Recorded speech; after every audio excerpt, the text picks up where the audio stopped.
You have 68 wins. You cannot 69 Nina. Hey everyone, it is the center of attention, Brittany Brooks, and you are watching Simply Reliable Studios. Come on over, Seth. I'm being see, earlier I said something stupid to him, and now this is my receipt. Okay. Sabu's just sabotaging you. Yeah. He sure did. Hijack. Yeah, he's taking over. Hijacking is a better word. You're right. Good luck. What up, everybody? This is the People's Babushka, and you are watching Simply Reliable Studios. Shout out to Simply Reliable Studios making their Symphony debut, sponsoring this match and the entire Dragon Kai demonstration. What's up, everybody? It is the hottest flame, the realest Hogan, the bionic baddie, Kiera Hogan, period, and you are watching Simply Reliable Studios. Say his name and he appears. I believe in Noah. I believe in Datula. The Meltzer of the multiverse. Who the fuck wants to compare themselves to another? How much of a mark do you have to be? You couldn't even pick a professional athlete. You went with a fucking journalist? Grow up, man. We just want to say thank you to Simply Reliable Studios for voting us as Tag Team of the Year. Of course. Because you know what they say, right? If you can't swim, you're bound to drown. Tonight, she is sponsored by Simply Reliable Studios from Orlando, Florida. She is everybody's favorite BFF, Izzy Marino.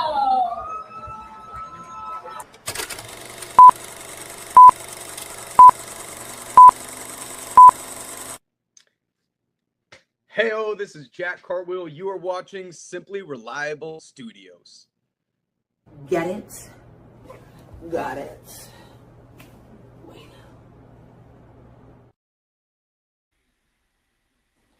What is going on, everybody? And we are live with another watch-long presentation here from the folks of the Simply Reliable Studios across all of our brands.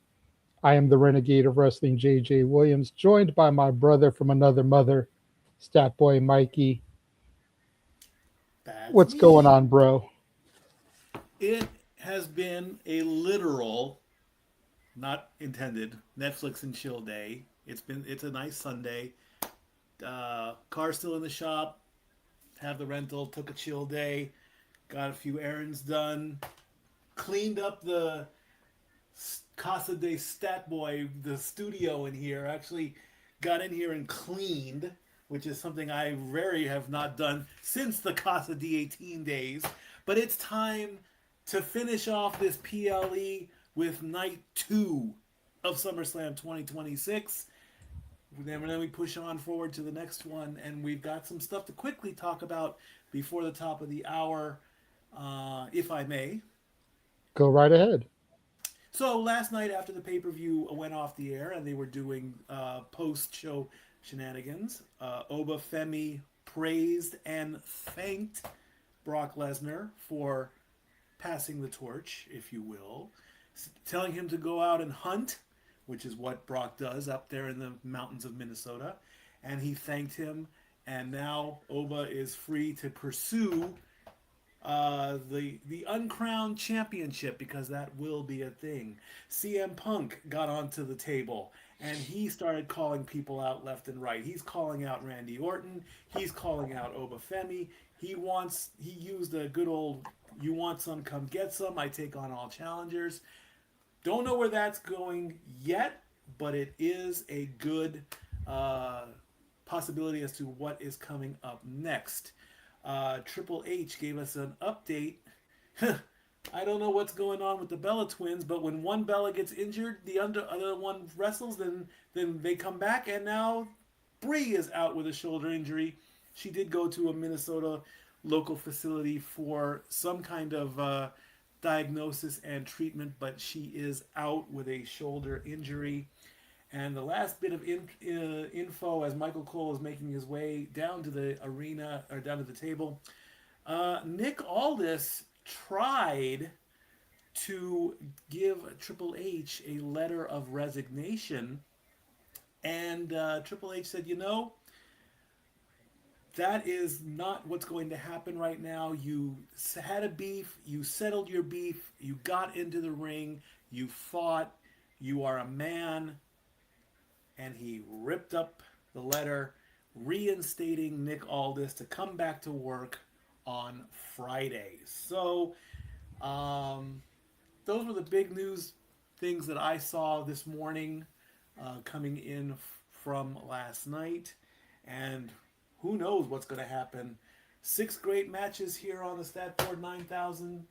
We got money on a pole. Human money's on a pole. I was going to say it right. It is human money's on a pole. And I'll quickly throw out, I like Danhausen. He is funny. He is comical. He's very nice, very evil. Exactly. If he could uncurse me, maybe to uncurse my cars. How about that? Don't uncurse me. Uncurse my cars, Danhausen. Tag him on that on social media. But I also love that he is a WWE superstar that is pulling back and cursing and uncursing normal things in pop culture. Of course, he is a WWE superstar. He is also cursing and uncursing sports teams. But this match is a disaster from the beginning. Do we have to go all the way back and talk about Marcus Bagwell's mom on a pole? No. It is a bad idea with a comical twist. It might surprise me. I did not get an official... I did not even get any of my predictions in on this one. So I will quickly go through. I'm going to go Dominik, Sami, Trick, Lash, Gable, and Roman. Those will be my 6. Okay. I do want to talk to you about one of your picks because it very much surprised me. Go ahead. Lash. Yeah. Why Lash? Um. And keep in mind, Lash legend, NXT call-up, wife of Trick Willie, IRL. Nothing but respect from her. Gorgeous. Good job, Trick Willie, being able to pull that. Don't mistake it and think that I'm trying to put her down. But the way I look at the field is this. Okay? And then you can give me your reasoning as to why you picked Lash. Jade would think that an interim title is beneath her. Yes. Tiffy is already the United States champion. Yes. We're not going to Ultimate Warrior her and give her both belts. No. Charlotte, if she wins, does it even count? It's an interim title. It wouldn't count until she beats Rhea. Right. So eliminate those 3 right out the jump. That leaves Lash and Chelsea. You picked Lash. Mm-hmm. I picked Chelsea. And my main reason is Unreal Season 2. Michael Hayes telling her that she will never be a world champion, that she has a ceiling. I think this match, even though it is interim, is being designed to shove it right up Bad Street, USA. She gets that title, the fans go crazy, and she gets to show him and the rest of the booking team exactly what a Chelsea Green championship run can really be. So, all of that laid out for me and my logic. Why Lash Legend for you?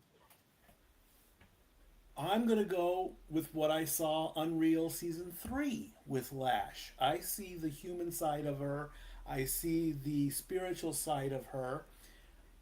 And those mean a little bit more to a character, to a person, when I separate the two. She had Don't you feel though that she hasn't been on the roster long enough Like I feel like Lash is the type of person that let her get an Intercontinental, let her get a US title run. Maybe let her get Money in the Bank, not this year, but next year. You know? That is true as well, but also once in a while and expect the unexpected. Let the shock hit the ring here as the voice of the Simply Reliable Studios has made his entrance looking sharp as always. Our brother Noah Foster's here, and Darius Rucker is going to start with the anthem.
Well done by Hootie minus the Blowfish. Noah, how are you doing this evening? Doing well, gentlemen. Good to see you once again as we get ready for night 2 of this weekend. That is SummerSlam, where once again we are reminded that we are here now to once again demonstrate our passion for this business. As we look towards, of course, what was then, as of course the future was crowned last night between Open Femi and Brock Lesnar. Regardless, whatever era you grew up in and how you are defining what you see on your screen, know that we are in this together, and it will go on forever. And welcome everybody once again to SummerSlam Night 2. This is Sunday evening from the US Bank Stadium. I am, of course, the voice of the SRS, Noah Foster, with the Renegade Wrestling, JJ Williams, and Statboy Mike as I bring you all in. Thank you once again for those that tuned in last night and are tuning in now. If you haven't already, please like, subscribe, comment, tell a friend. You want a super chat to dictate the conversation or pay by the passions. It's as simple as that. We know we got Roman Reigns and Seth freaking Rollins defining the World Heavyweight Championship in our main event. Danhausen looks to hold on to the human monies.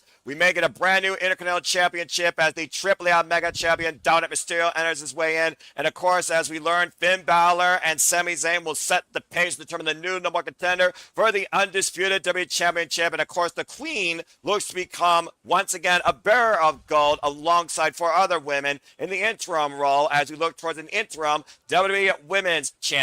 That and so much more tonight on SummerSlam Sunday. As always, Jade, take control from you. Good to be seen and good to be with you all once again virtually on the X or in your YouTube feed as we get ready to do this for SummerSlam Sunday. 100%. I'm really hyped. You know, again, much like I discussed on Simply Predicting, listening to WWE Radio today got me even more hyped for this. Kit Wilson, Nikki Bella, Roxanne Perez, all on the show this morning, giving their thoughts about things, really helping to hype things up. Already 100 plus watching us this evening. Those of you watching on the X, go to that YouTube, subscribe. My boy needs 7 subscribers. That is it. Before we go off the air with shenanigans, 7 subscribers to that Rage of Wrestling. Y'all can Puts do him it. over his goal. There's Y'all can do 100 of y'all watching us right now. Do it. Whether it's on YouTube or the X, make it happen, please, and thank you. Do it, do it, do it. And again, if you haven't already, subscribe, subscribe, subscribe, subscribe. Give it a thumbs up. Give it a like. Let people Yes. know. Be part of the conversation. Use an SR Studios 2024 as we do this for all the biggest shows, PLEs, payments, and specials across all things professional wrestling. Damn it. And we are Yes, happy and- to bring you this content. And thank you for reminding that. Anybody that is watching this on YouTube, like the video. That boosted in YouTube's algorithms. That way more people find us. So regardless if you're watching it on Noah's channel, my channel, Aaron Rift's channel, Walter's channel, our Canadian friend, Ash's channel at Batty for Wrestling, any of the YouTubes that we are on right now, like the video on the channel you're watching. Like I said, boosts us up in the algorithms, helps recommend us to more people. Shout out to Nick in the chat. He will be here in a little bit for the shenanigans, of course, as we talk about things post-show. I see you loading That's the wrong graphics. graphic. I want to make sure you got the right one in there. I'm making sure. I knew you were going to say. That's why I'm checking. Keep talking. I had it ready to bring in on my own side. Okay, I'll leave it to you, the graphics. But you've got all the rest. I just had that one ready. Okay, I'll leave that one to I you. didn't want you to screw me. I didn't want to and screw. I wasn't bring going up to do that. the undisputed when we know damn well that title is not undisputed. I wasn't going to do that. I'm honest. I wasn't going to do that. Lies. Lies. Noah. Oh, brother, I love messing with you, JJ. I And know you you are, boy. All right, let's get into things. You are looking live for a check capacity crowd on cam from the U.S. Bank Stadium Arena in Minneapolis, Minnesota, as we bring you in to WWE Summerslam Night 2. Hello once again, everybody. Noah Foster, the Renegade of Wrestling, Jade Williams, Stat Boy Mike, as we get right into the action. Let's find out who's going to become the new number one contender to CM Punk's WWE Championship. Balor Club Worldwide has arrived as Finn Balor, who might be on his own road to redemption tonight, looking to purge a 10-year omen, dark cloud in his career. 10 years ago, folks, at SummerSlam, Finn Balor was the first man to win the newly minted and presented WWE Universal Championship. And of course, 24 hours later, he had to vacate it due to injury. Mike, there's a long-term history, as we know, between the Prince and everyone's favorite Muppet underdog from the underground that's calling himself the last real good guy in this business. Give your own statistical analysis on this and your pre-bell thoughts. As of course, right now he's muted. You're muted. You're muted. I'm muted. No, it's Stat Boy, boys. Go ahead, Stat Boy. Sami Zayn is one pissed off Muppet right now. I mean, he has every right to be. As when he lost the title, I compared him to Stan the Man Stasiak with a 9-day title. And Matt, anybody who works, you've worked, you've clawed, you've done your best, you've come to work every day, and it's just gone, or you're passed over. It happens in life, ladies and gentlemen. I don't like it. Anybody else?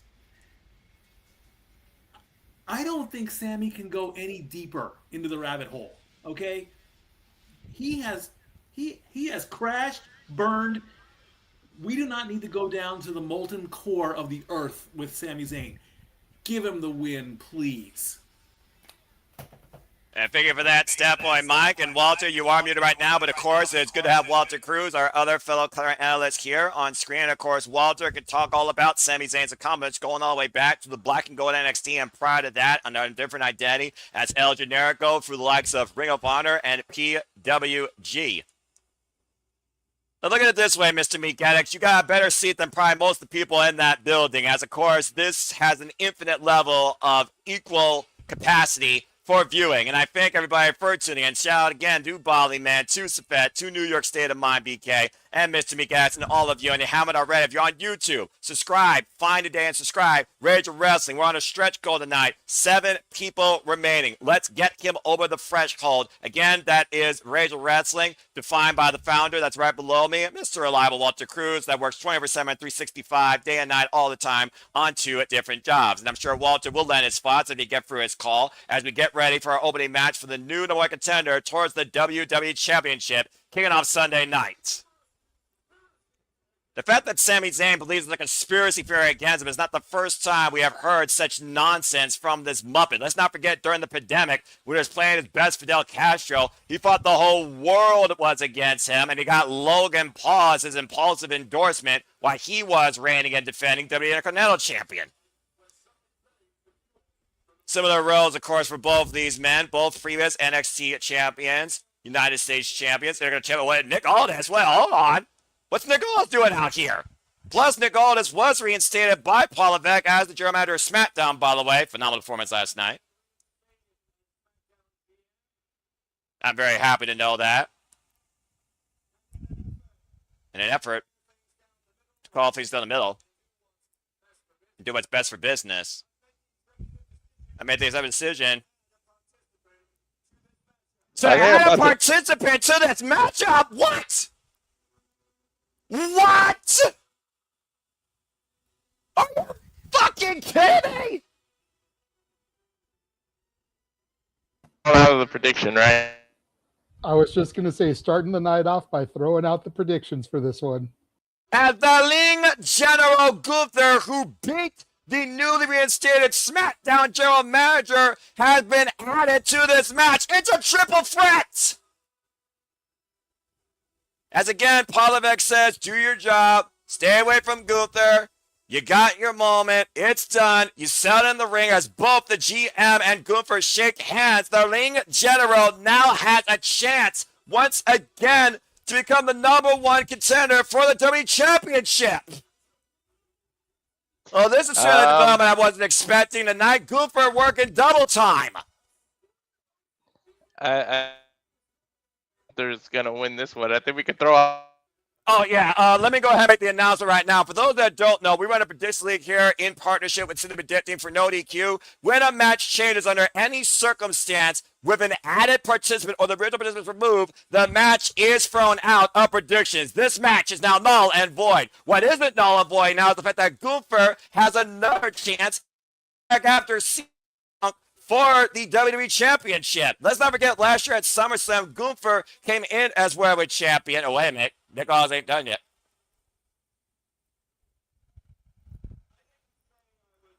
I did say I was only getting one participant. What the hell are you doing?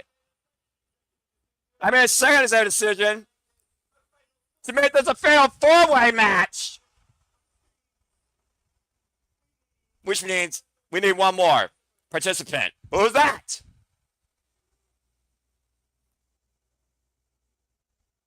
The hell? Oh my God! What? Holy shit! Kevin Owens!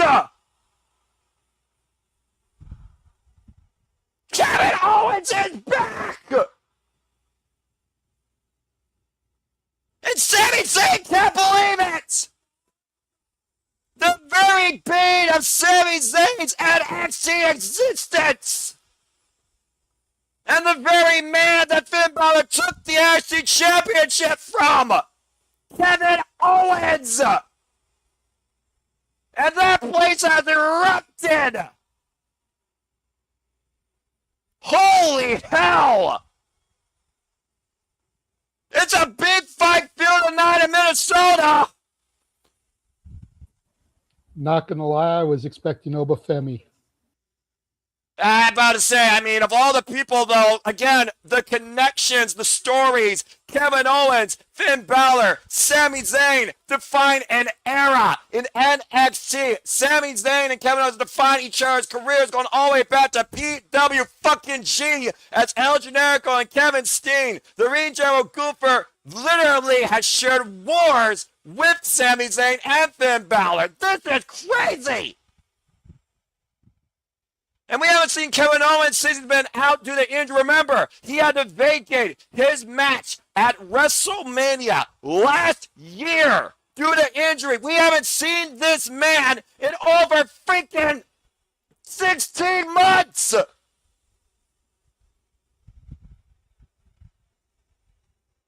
Well then.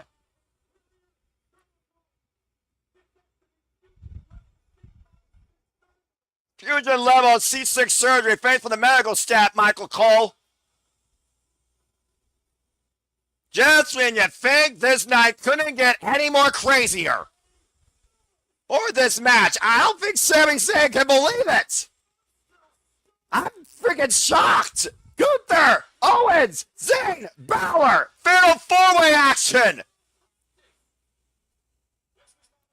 But anyway, someone update the banner. Producer man, I'll do it. Bell Reigns were underway, and immediately Kevin Owens is going to the ring general Gunther and Finn Balor right now. Sami Zayn is in so much shock. He's right now staying away from the other three men who are fighting amongst each other here. Gunther the knee of the midsection, Irish whip. Sami Zayn right now can't believe he's looking at his form. Oh, man, his best friend in front of him. Cannonball and Finn Balor and Gunther out of existence. And so far, Kevin Owens right now showing no signs of ring rust, fatigue, or concern for his own well-being. Oh, boy.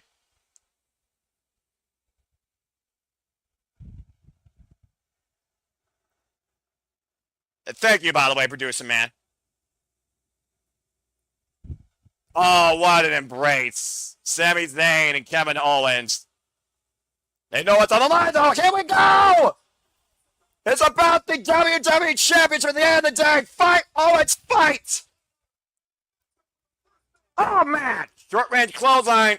Running sets on again. Fatal 4-way action, folks. First pinfall submission inside the ring is the new number one contender. There are no countouts and no disqualifications.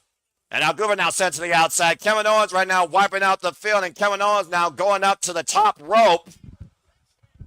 And it's fever pitch right now here. I can't even hear myself thinking. Kevin Owens, good Lord! With a swanton bomb to the outside, wiping out the field. Take a look at the replay here if you're watching along with me as Kevin Owens free falls and uses his own body to crush everybody. And right now, Gunther in the drop zone, and Kevin Owens might be feeling a little froggy. Another swanton bomb out to the ring general. I gotta wonder about the conditioning of Gunther, by the way, after enduring that match with Nicholas. Kick to the midsection, looking for the stunner. Uh-oh! And Gunther right now immediately going to the sleeper hold. And now Sami Zayn coming in. Of course, Sami Zayn originally teamed with Gunther to try and turn what would have been a failed 4-way last night for the WWE Championship. Oh, man, reverse DDT, big boot, wiping out Sami and Balor. Now Gunther, uh-oh. The strategy's right now being thrown out the window by everybody except Gunther, who's trying to isolate himself with one man. Irish with the Sami Zayn, knee to the midsection. And Matt Helms, good to see you. Another knee to the midsection. And right now Gunther looking for it. Oh, jeez. Can you believe the complexity of this match and how it has changed, Mikey? It's expect the unexpected. Hey, we had no clue. The man who retired Goldberg, who retired John Cena, who retired AJ Styles, and proverbially earned Nick Owens' respect through combat. Continue.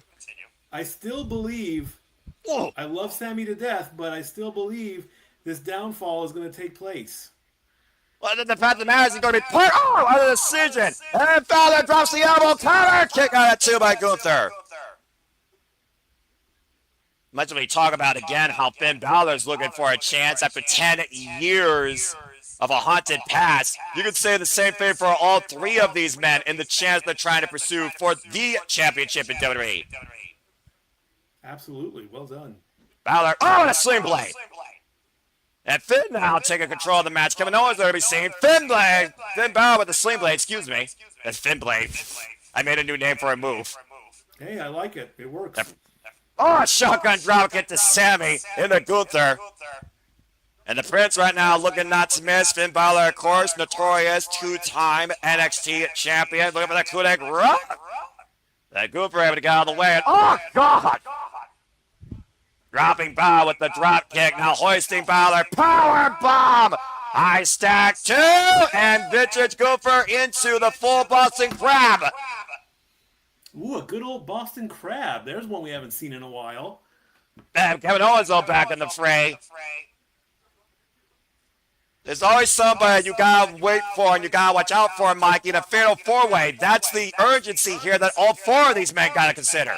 You need eyes in the back of your head, hand, back, feet, everywhere. You need to keep looking at all times. All right, now Kevin Owens looking to put his boot for Gooper. Oh, man, and Gooper boots Kevin Owens back to Canada. Oh, Kevin answers though with an elbow.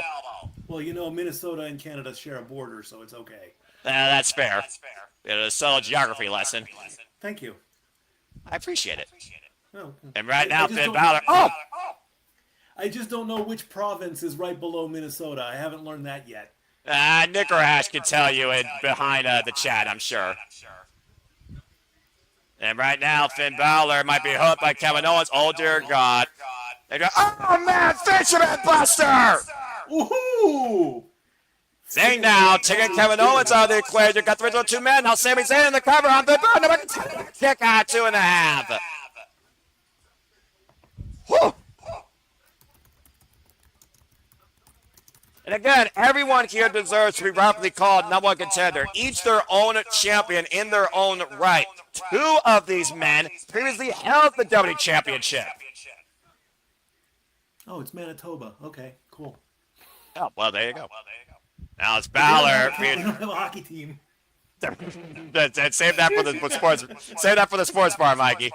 I love you, brother. Come on. Well, I was gonna try and do a wild reference, but I thought, nah, I don't want to get killed in the first match.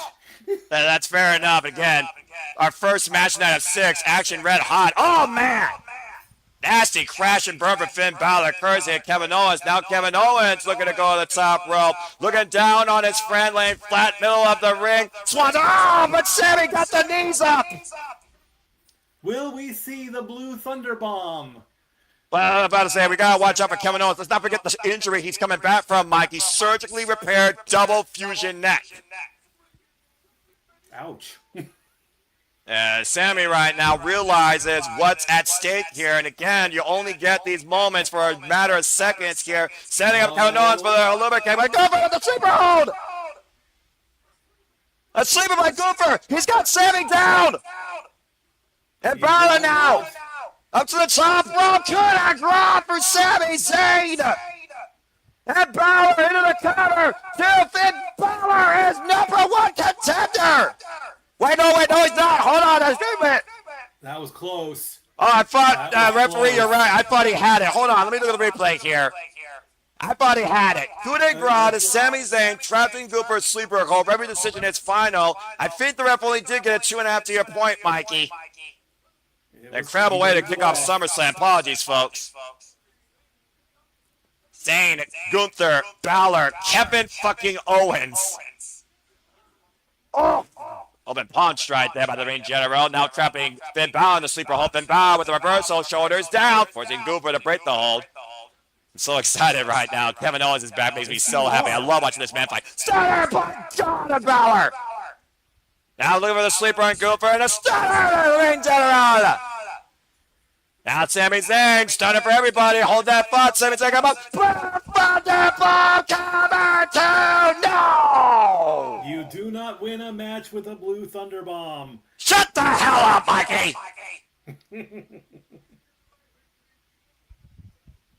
Oh, man. Working class here, the last real good guy of WWE, right? Sami Zayn. Put that on the shirt. Sami Zayn, the man that can't win a Blue Thunder Bomb. And right now looking to put this one away at the expense of his best friend. Runs into a super kick. Sami stunned. Kevin Owens gets to the midsection. Stunner! Owens with the cover. 2. Kevin Owens is the number one contender. Wow. For the WWE Championship. Oh, Sami's gonna lose. Sami's toast. Sami is gonna go nuclear. Welcome back to the KO Show. Nobody had this in the predictions pool. I guarantee you that. Sami Zayn had him here with the Blue Thunder Bomb, but didn't cover the shoulders. Poor ring positioning. He was trying to be his best friend, and at the end of the day, instead of a halluva kick, he got caught running in the Kevin Owens super kick. I have seen this exchange too many times over. Sami Zayn should have known better. Instead of a pop-up power bomb, it took a fucking stunner, and Kevin Owens just stunned the world. Big time. Kevin Owens at one point on multiple podcasts, Mikey, with Cody, and in interviews, wasn't sure we could ever do this again. We have seen people like Paige, like Adam Copeland, return from debilitating injury. Brian Danielson, for that matter. Now, 18 months later, Kevin Owens is part of that conversation, and in his return, just became the #1 contender for the WWE Championship.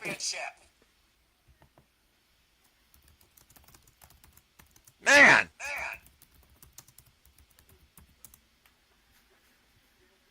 What a hell of a match, by the way. Shenanigans aside, and Nick Aldis didn't waste no time getting back to work.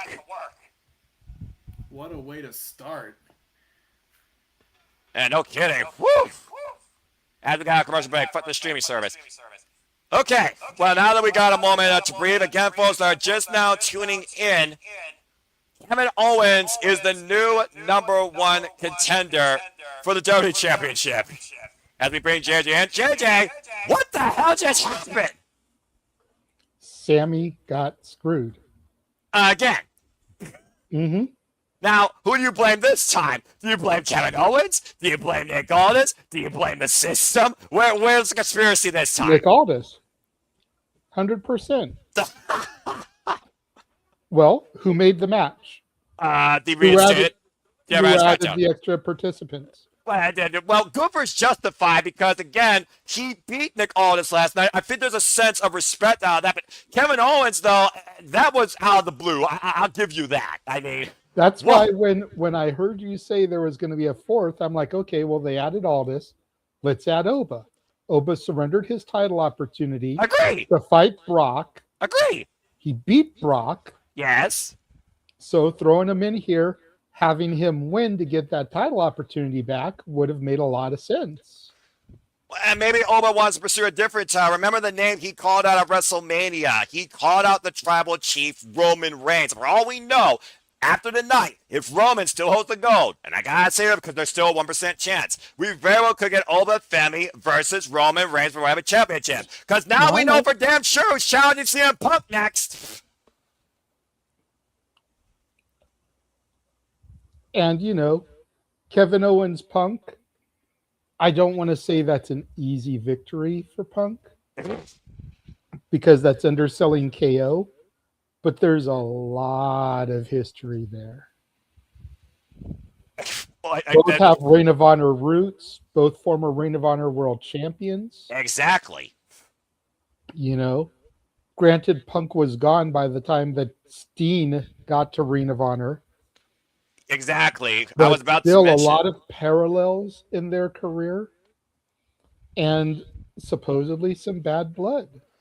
The crazy thing is also, JJ, despite the fact these two have had such crazy long terms of their career, they've never, ever faced each other in the ring. This is the first time ever encounter. Mm-hmm. Well, and speaking of first, there's a first time for you folks right there. Again, Kevin Owens is back after 18 months and is the new #1 contender. Congratulations and welcome back to the KL Show. Personally, I've missed that. Well, as we continue forward here again, let me acknowledge the holy shit. 230 plus of you that are tuning in. Thank you so much. If you haven't already, please like and subscribe, especially on YouTube right now. Subscribe. You got a 2-minute plus nonsensical break on this app. Subscribe. Give it a thumbs up. Tell a friend. Again, Noel Foster, Statboy Mike, Walter Cruz, and the Regular Wrestling JJ Williams. We bring you in to tonight's festivities for SummerSlam Sunday. Still 5 more matches on tap as we acknowledge the original Bala, original Big G1. And yeah, I'm stoked for this match. And boy, Seth, you aren't lying. And again, I hope everyone is enjoying the conversation. Shout out to Matthew also of Team NoDQ, and Matt again, if I didn't acknowledge you earlier. Good to see you. It's always good to see the people that are so dedicated, not just to the business, but to the outlet that we offer to bring you this level of passion. And whatever voice you want to call me, I'm just happy to bring you that form of entertainment and energy, as well as JJ and my friends. So again, hope you're enjoying. If you haven't already, go to YouTube, subscribe to Rage of Wrestling, follow us today on the X at SR Studios 2024, and stay tuned after SummerSlam concludes, for we will give you a weekend closing shenanigans bringing our simple takeaways from the weekend. And then, of course, me and Papatino will bring you the Prediction League updates and break it down live 6 p.m. tomorrow night prior to Monday Night Raw. That and all that and so much more ahead here at the Super Reliable Studios out of SummerSlam weekend. Again, guys, a hell of a hot start. We got 5 more matches to go. Coming up next, we're going to whoop that trick or see if Baron Corbin ends his days as the United States champion. And JJ, you've been to bat for Baron Corbin here, thinking that there had to be a reason they brought him in to be more than utility. And Trick Williams, he very well might have bigger things in store for him, but you can't argue that Trick Williams have truly made the title his own in the short stint that he's had it. And again, he's only had the title since WrestleMania when he beat Sami Zayn for it, and Sami started going into a downward spiral. No, 100%. And I'm not, look, I get a lot of people have issues with Baron Corbin. Whether it's they think he's lame, they don't think he's good in the ring, whatever their issues are. Right. Totally get it. Granted, wasn't watching really for his rise, saw a lot of his fall. Baron Corbin, Bishop Dyer the Nomad, did a lot of great things towards the tail end of his first run and his independent run before coming back. You talk about him and Braun Breaker as a team in NXT, helping Braun Breaker really embrace his heel side, both of them getting called back up to the main roster again together before Baron Corbin got released. You talk about his run at the Skyscrapers with the also released Donovan Dijak. And former tag team champion in MLW, I think. I was just getting to that. In MLW, becoming tag champions, to never losing those titles, having to surrender it because of his opportunity to come back. There has to be something more here. You don't just bring him back off of that success and turn him into a glorified jobber.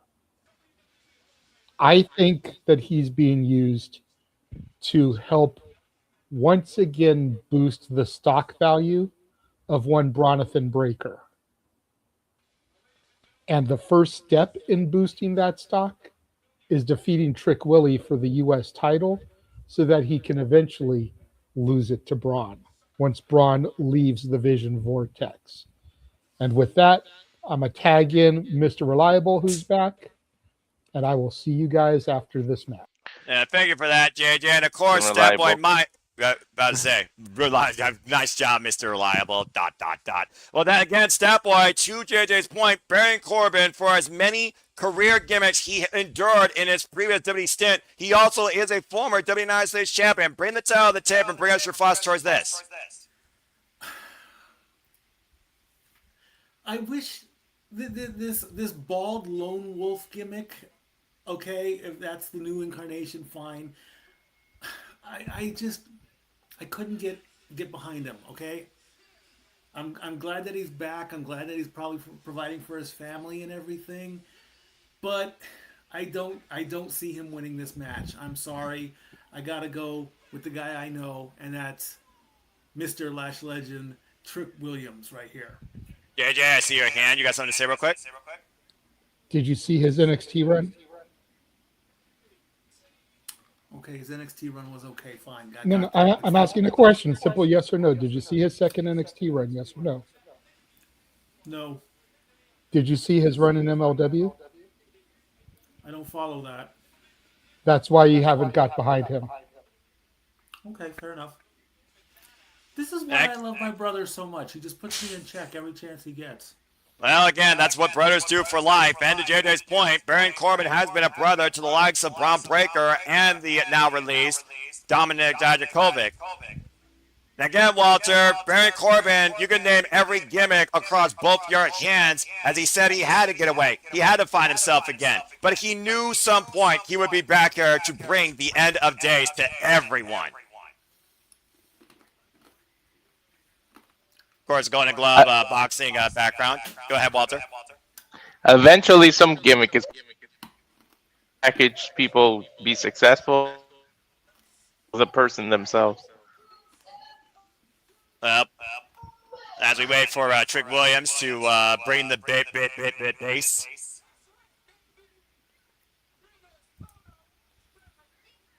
I don't think no one even gives a damn who Lil Yachty is. Especially in Minnesota. Dude, Yachty's voice is so annoying. I think David Beckham's voice. Still love me. I mean, David Beckham's voice has always been high pitched, as if you sucked on helium, but even he's more bearable. Ouch.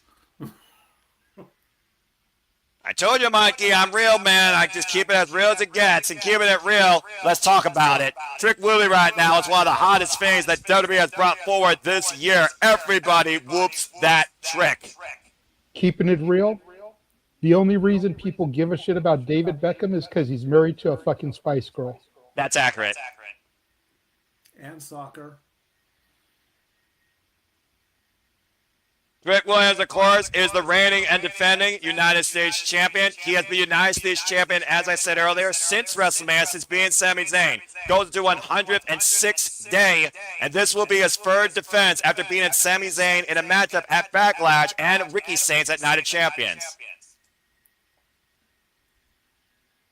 This guy oozes confidence every time he takes the stage.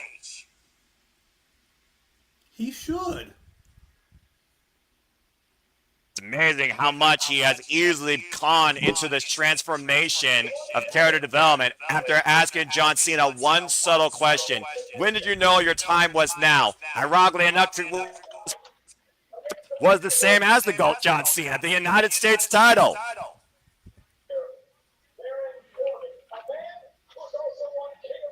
And Baron Corbin, of course, Bray also the United States Championship in his previous life. He held that title for 70 days. Ironically enough, that was also his very first WWE Championship. He took it off the likes of the phenomenal AJ Styles and Ty Dillinger in a triple threat back at Hell in a Cell 2017. As you see that newly third-styled WWE United States Champion. And in this day and age of, non-traditional heels and faces, you can call Trick Willie a heel all you want with all the pomp and circumstance. He's still the hottest face in sliced bread on the SmackDown roster. Nice flapjack and a kip-up by this former collegiate athlete with a football background. He turned it on. He came out on fire.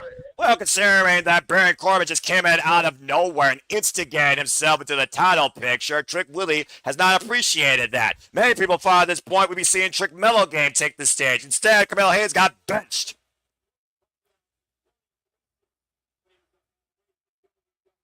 I don't know what Baron Corbin necessarily learned during his time in WWE, besides maybe more character dynamics, but we'll see what he brings forward here tonight as Trick Williams takes him up on the outside. Again, folks, title matches. Title can only change hands via pinfall or submission. Inside the ring, count disqualification means nothing. And if you looked at Baron Corbin's past, he has a very short fuse, but he loves making money. If you want to make money, you need to win the title. Thrown shoulder first into that barricade in the timekeeper's area, and Trick Williams right now. Whoa. Well, maybe Trick Williams doesn't want to beat the man. Maybe he wants to embarrass him. Bringing out a table. This is unconventional by the United States champion.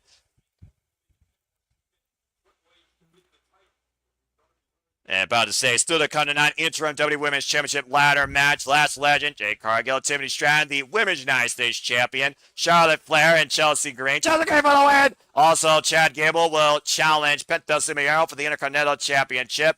And we also have, of course, Danhausen versus Don Mysterio in a Human Monies on a pool match. And our main event, Roman Reigns defends the World Championship against Sami Zayn. And Deep 6 on the floor. Baron Corbin laying in patience there for Trick Williams to make a mistake and caught him literally running in, using his own momentum against him. Referee starting his 10 count. Baron Corbin knows, though, he can't win the title via count out, but he can certainly use this time to regroup. Again, a count out victory does not do anything for Baron Corbin. And Corbin right now at the count of 5 going back to the outside. I don't think any SummerSlam either. This is Trick's first, and then Again, Trick Williams, to your point, Walter, has only been on the main roster since January, but he's been involved in every PLE practically.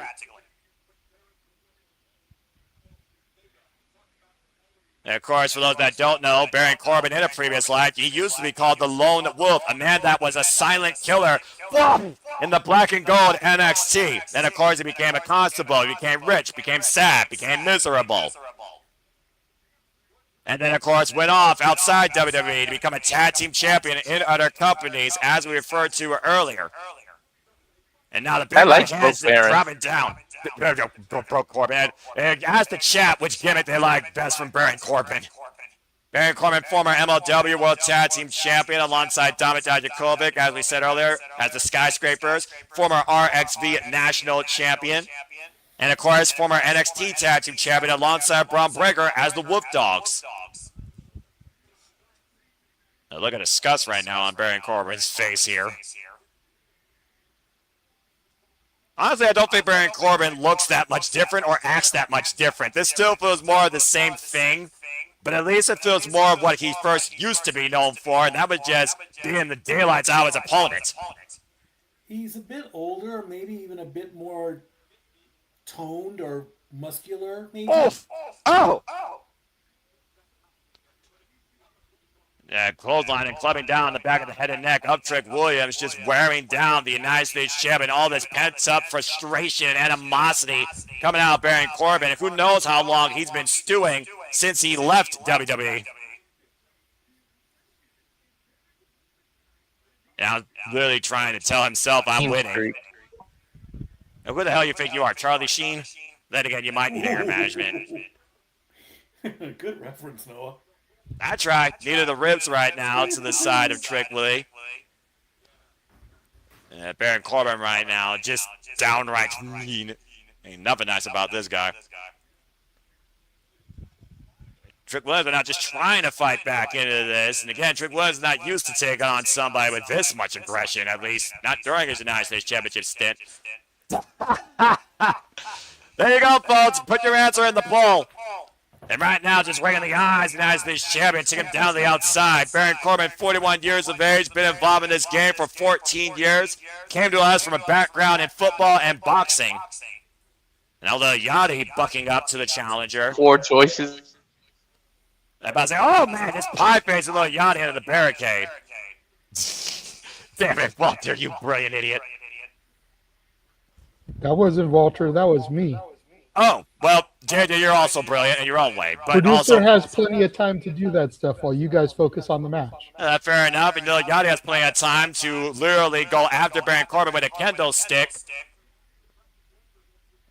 The last thing Baron Corbin wants to get is disqualification either on his own behalf or his opponent's behalf. Sidestep by Trick Williams. Back elbow strike. Trick Williams, of course, former NXT North American champion, NXT champion, jumping into the net breaker, and former TNA World champion. Leg lariat wiping out Baron Corbin, another leg lariat, modern day Booker T here in so many ways. As I say that, it's a bookend! Cover, back press with the far leg, kick on 2 by Baron Corbin. W over here.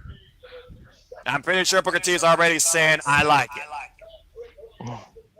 Take a look at the replay here in the bottom left-hand corner of your screen. Driving Baron Corbin down with that bookend. Oh, yeah, man. Damn it. I brought that into existence. Now Trick Williams now hoisting up Baron Corbin up in the fireman's carry. Now Corbin, though, again, that 6-foot-plus girth, rigging the eyes of the champion, finding a way out of it. Referee knows something screwy here can happen at any moment. Black gloves right now on the ref's can. And now Corbin. Oh, what the hell? Now there you go, just hit Baron Corbin grab the kendo stick. Down goes Corbin, Trick Williams in the cover again. Baron Corbin gets out at 2. What the hell? That was a Dead Driver of sorts, but that was just so awkwardly planned. Trick Williams bringing out a different type of trick tonight, and I guess what they're dubbing the trick stick by that trickster that ponies him up on the outside. The trick stick. Interesting. Sounds like something out of a Dr. Seuss novel. Now Trick Williams looking for that trick shot, up and around, was looking for a deep six again, able to escape. Big boot, dropping the champion to a knee. And right now looking for Entity. Whoa! Able to escape and rolling through with the Cyclone belt. Cover! 2! Kick out at 2 by Baron Corbin. Whew. Smart move there by Trick Williams, catching Baron Corbin straight in the face with that Cyclone boot and immediately going to the cover. And now Trick Williams looking to get the shot needed to put Baron Corbin down and end his chances, at least for now, of being the United States Champion. Looking to spoil this homecoming, and Baron Corbin rolls the apron. Smart move by the challenger. Oh! Stun guarding Trick Williams across the top rope. The referee checking on Trick Williams now, and what is Baron Corbin doing? Now Baron Corbin seasoned the United States Championship. This is not smart, I don't think, at all right now. And look, Yachty going after the title. With Corbin up on the apron, someone tell me this might not end well. Trick Williams, though, coming to the end of his boy, and little Yachty crashed off the apron through that table. Corbin bounced into Yachty, and Yachty bounced through that table to the floor, and Trick Williams didn't see it! Or excuse me, Ref didn't see it. Trick Williams hit with the title. And on days! Shoots the half! Cover! 2! Baron Corbin's the new United States Champion! Unbelievable. Called it. So, yep, told y'all. This is not SummerSlam. This is Shocker Slam. You thought Baron Corbin was just a utility player. Think again. In less than a month, Baron Corbin returns and seasons the very first title he won here in his WWE career. Baron Corbin just whooped that trick and became the new United States Champion. Aaron Rivers got to be apoplectic. Take a look at the ending stretch. We thought he was down with that Cyclone boot. Side press with the far leg, and Baron Corbin kicked out. Trick Williams was too distracted after seeing little Yachty bumped by Baron Corbin off the apron, falling through that damn table, and Baron Corbin capitalized. I was shocked to see what happened there. This match had all sorts of levels of miscommunication and shenanigans. And in that moment, Baron Corbin, wham! He rolling Trick Williams with the United States Championship, and that set him up for his end of days, holding the title, and Baron Corbin just got gold. Did not see that coming. No one saw that coming except for a 1%. And who's part of that 1%? That was you.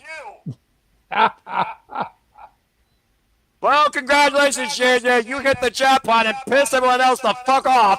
Baron Corbin is the new United States Champion, and I cannot wait to hear Aaron's reaction about it. In all fairness, I'm used to pissing people the fuck off. So well, so is Jeff motherfucking Meacham, and Jeff even said Baron Corbin. That's why you all are brothers for life. As we got another commercial break, fuck the streaming service. What the fuck? Baron Corbin? What? Mm-hmm.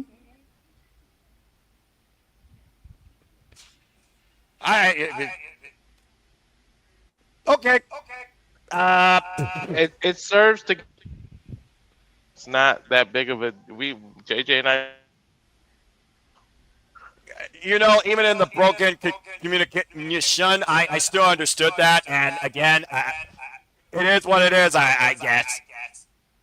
I still just can't believe I just called that. That was one of the most messy United States Championship matches, by the way. That was a human car wreck. And speaking of human car wreck, for the opposite gender, coming up next, it's for the interim WWE Women's Championship. Doesn't give it win! As we crown, of course, an interim position on behalf of Rhea Ripley's injury. After this commercial break, for the streaming service.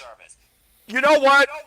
with the developments we've seen, the returns, and the shocks so far in the first hour, nothing's going to surprise me tonight. I now believe that JJ's right on the Human Monies match, and I didn't think those words were going to come out of my mouth, but I pray to God that we're all correct in pledging ourselves to the hot mess season this title. We're going to freaking have a heart attack before the end of this night. No, please don't do that. No. Well, I'm not going to promise you anything. All right. I can't perform CPR from a state over. Well, you know, it's been nice knowing you. Aww. All right. Bloody fucking hell. Can I have your stereo? I say this with the utmost comedic intentions, Noah, because you know I love you and I don't want you to die. Of course. But if you're going to have a heart attack, make sure you do it on the air. Gotta draw money, gotta draw money. If I fall out of my chair, if I fall out of my chair either in absolute disbelief or absolute excitement, you'll know why. All right. Shit. Let's go ahead and brief people up to speed on this match before we get into the human car wreck, shall we? Coming up next, folks, we have to crown a brand new... in the back of the head. Yeah, I'm about to say it wouldn't be the first time, and it won't be the last. Coming up next, we have to crown a brand new interim WWE Women's Champion. The reason this match is happening is Rhea Ripley is out indefinitely due to injury. Instead of vacating the title, they believe it's only going to be temporary. So in the meantime, we need somebody to run SmackDown in that position. 5 women have that chance. All of them qualified. Charlotte Flair, the Queen. Chelsea Green. Tiffany Stratton, of course, the current Women's United States Champion. Jade Cargill. And again, I didn't get the updated graphics. Sorry, folks. But the 5th woman is Lash Legend. Now, of course, Chelsea Green has multiple times of ladder experience, but I'm not the one with the stats. Stat Boy, break it down. Bring us an outlook on this match and your thoughts, and then we'll go around the rest of the panel. Surprisingly and shockingly, I picked Lash Legend in this match to win. Chelsea is going to be the bump taker. Chelsea, I love Chelsea to death. Matt Cardona, you're a lucky guy to have such a beautiful woman. Shout out to you. She's going to do something crazy, and I hope to God she does not break her nose for the 9th time. As we said quickly in the opening, we went through everybody here, or JJ did. Tiffany, Jade, and Charlotte don't need the belt. So it leaves 50-50. He picked Chelsea. I picked Lash. Jade, go ahead and let Noah know why you picked Chelsea. Please do.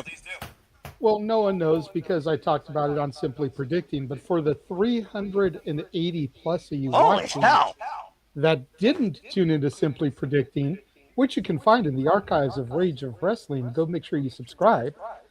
But at the end of the day, it comes down to, like Statboy said, Jade is going to feel like an interim championship is beneath her. She's not the real champion. She's the temporary champion. And there's nothing temporary about that bitch. Tiffy time, she's already the U.S. champion. We're not going to make her Ultimate Warrior. We're not going to give her Tiffy 2 belts. There's no sense in giving her a temporary title and making her vacate the U.S. title because she's the temporary world champion. It makes no sense. No.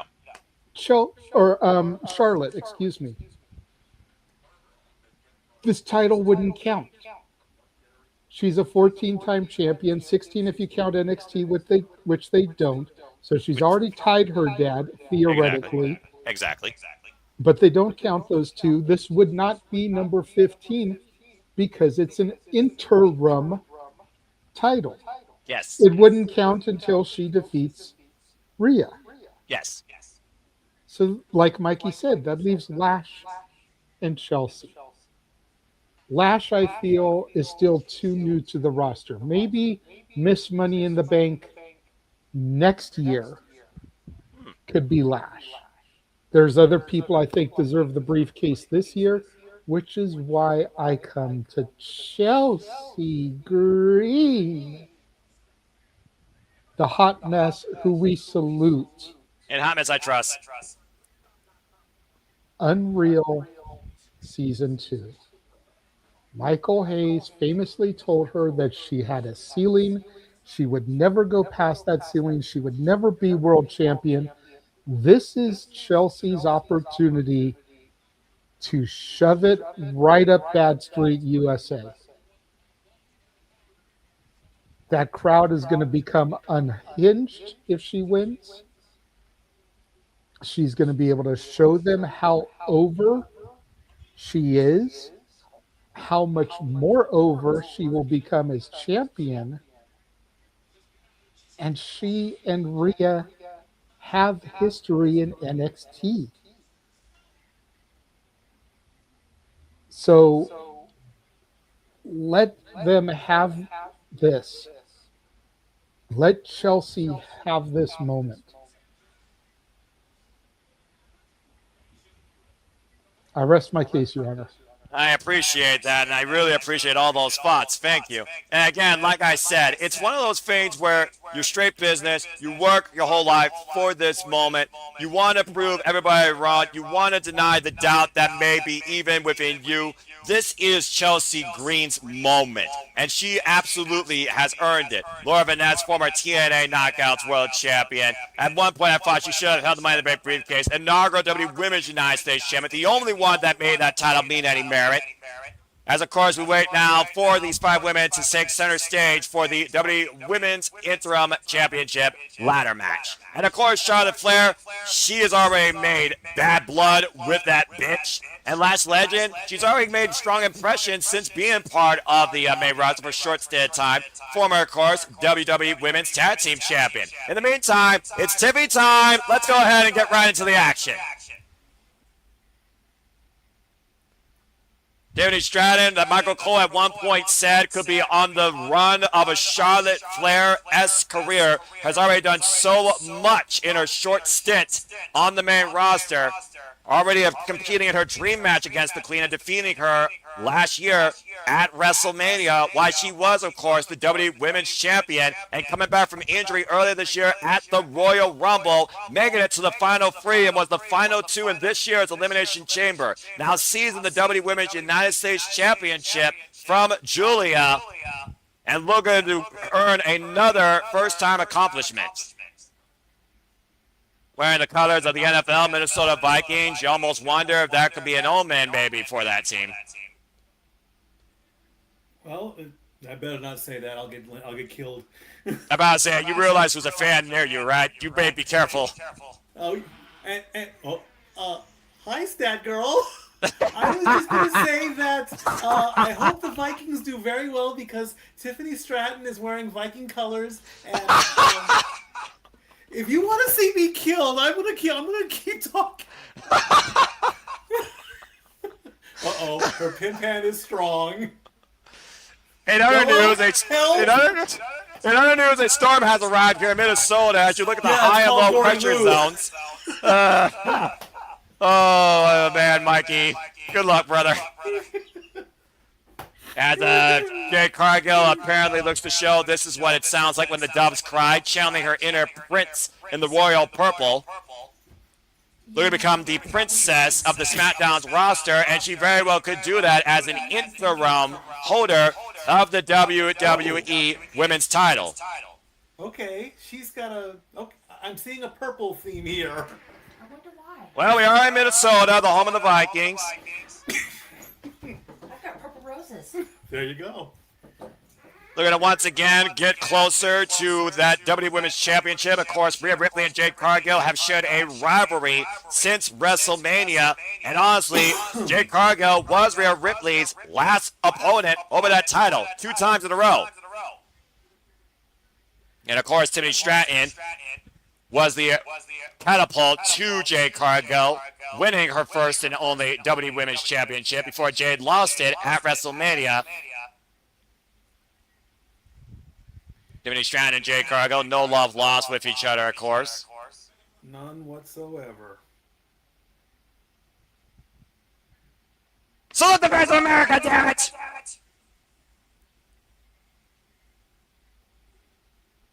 In our match we trust more than the public office. From Detroit, Florida, Chelsea Green, the inaugural WWE Women's United States Champion. I'd vote for her.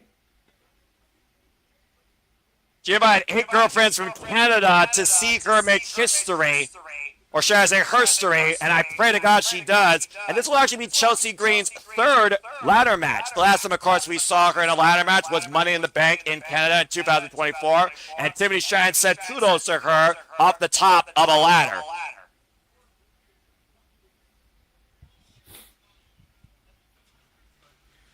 And coming in now, of course, to the ladder match is Lash Legend, the other unknown, the other X Factor here in this matchup. Her first SummerSlam, her first ladder match.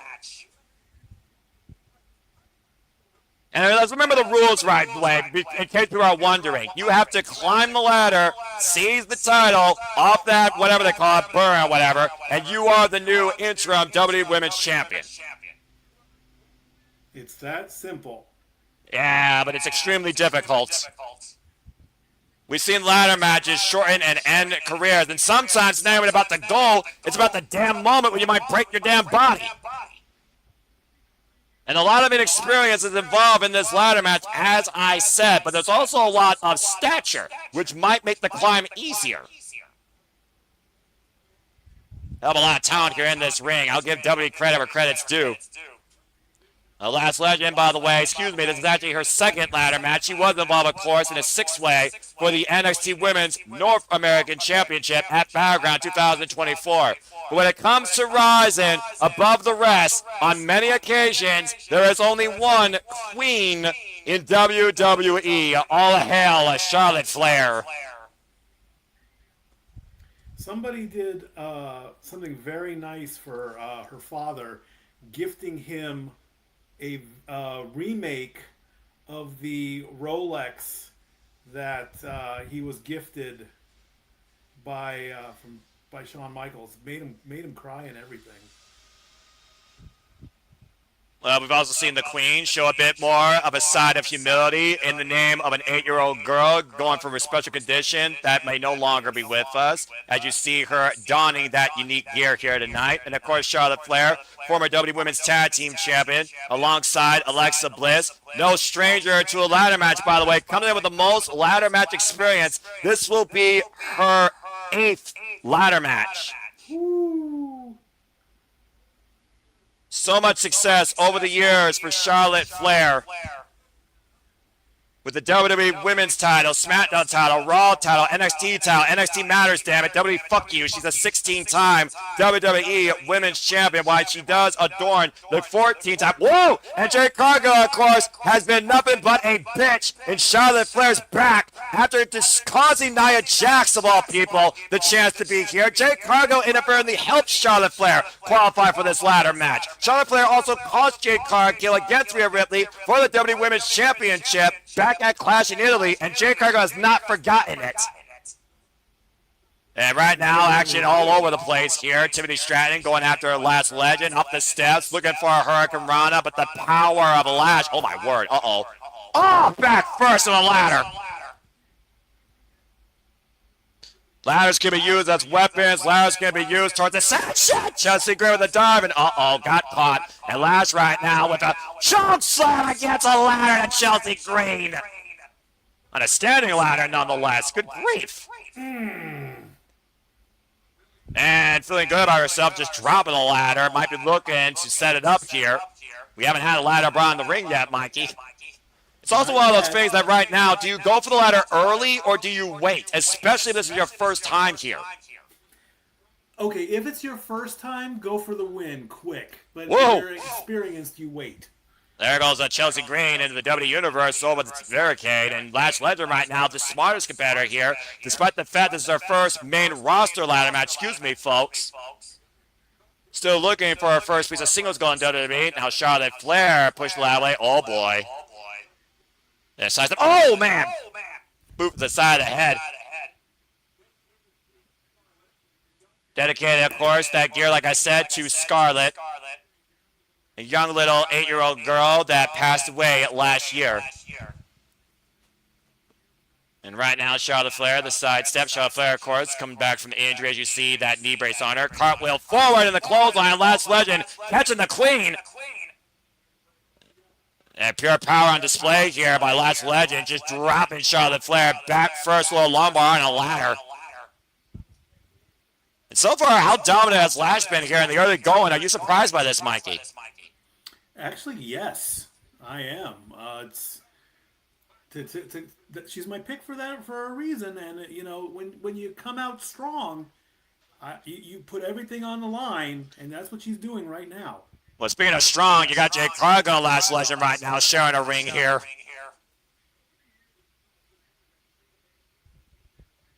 And Tiffany Stratton and Chelsea Green bringing their own ladder into play. And we have 4 of the 5 participants here. Whoop. Chelsea Green and Tiffany ducking underneath the ladder. Super kicks. Wiping out Jade and Lash. And, of course, Tiffany Stratton and Chelsea Green have been besties as of late, it feels like.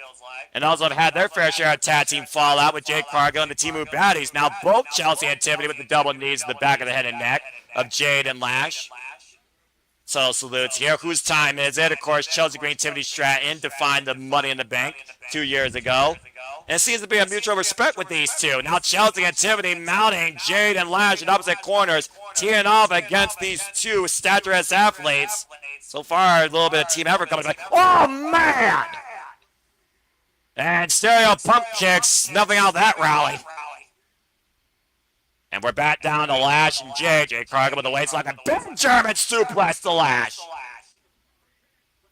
Meanwhile, Charlotte Flair going up to the top rope. Don't usually see this from the Queen. High cross body, wiping out Jade Cargill. Never celebrate too early when you're in the ring with Charlotte Flair. Charlotte Flair using the ladder to drive Jade to the outside of the ring. Apparently, Charlotte Flair right now might be looking to use the ladder as a tool of destruction. As we talk about again, the ladders could be used for so much. The only thing that limits you, Mikey, is your imagination. I'm starting to wonder how much more can you do with a ladder. I mean, we've seen the Bubba Dudley helicopter. We've seen the ladders be broken in half. Heaven forbid if someone decides to light a ladder on fire. Please don't put that out there in the ether. Okay. We're not in California. I think Minnesota has better laws on fire regulations. He just did Noah deal with it. Fair enough. And I got 2 voices in my head tonight. More voices than Randy Orton at one time. And right now, Lash Legend caught by Tiffany with a single knee cold breaker. And we know that Tiffany Stratton is nobody that's afraid of heights or taking it, of course, to higher extremes. And oh, hello. Charlotte and Tiffany with a history of their own. Again, like I said, it was 1 year ago at WrestleMania that Tiffy Time was able to upset the Queen on the greatest stage of them all. And Tiffany Stratton and Charlotte Flair have not forgotten about that one-on-one and only ever one-on-one encounter. Ooh, big high kick by Tiffany Stratton, of course, trained by Mr. Kennedy. Went for the big boot, able to sidestep. Cazadora, uh-oh. Oh, face first into the suspended ladder. And Chelsea Green with a out drop kick, wiping out Charlotte Flair. And hoists up flapjack to Charlotte Flair into the ladder by Tiffany. And now Chelsea Green with a great opportunity here. Go, Chelsea! They're going to run up the runs of this ladder. Mitch is away. Got their fingertips on it. Oh, fuck that bitch. Jade Cargill coming into play. Shot to the spine. Am I a little bit biased in this match? The answer is yes. And now Jade got a hook. Oh, no. Oh, no. Chelsea Green may just get out of there. Chelsea got Jade on the ladder. Wow. And now it's Cargill's time. No one wants this time. As she climbs the ladder. And right now, Tiffany Stratton prevented the ascent on this one, thankfully. And Tiffany Stratton coming in from behind, driving Jade face first ladder. Big elbow strike, though, by Jade. Of course, Jade and Tiffany defined the better part of the SmackDown Women's roster for the later half of last year. A vicious backstabber there to Jade Cargill by Tiffany Stratton. And now it's Tiffany time to rise once again to the occasion. Looking to achieve an Ultimate Warrior-esque moment. Charlotte Flair, though, stopping Tiffany Stratton on the ascent. Tiffany's going on somewhere. Fast. Everybody else always takes their time climbing. Yeah, I'm about to say, again, you cannot waste time in this matchup. Seconds are precious because you don't know when another person's going to come in with a fucking ladder to attack you or to upset you on the ascent, as Lash Legend now wields a ladder as a weapon. And right now, Tiffany Stratton, very smart here, trying to pin Lash Legend up in the corner against a ladder and driving her face for the rungs. Tiffany Stratton fired up here right now.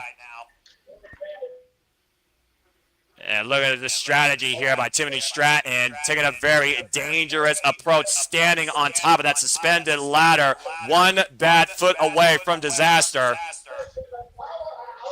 This right here might spell the end of Tiffy time. Tiffy time might be stopped. Oh my gosh! And Tiffany Stratton attempting the Hurricane Run on Lash Legend. Lash Legend powerbombed her into the damn ladder. Take a look. Oy!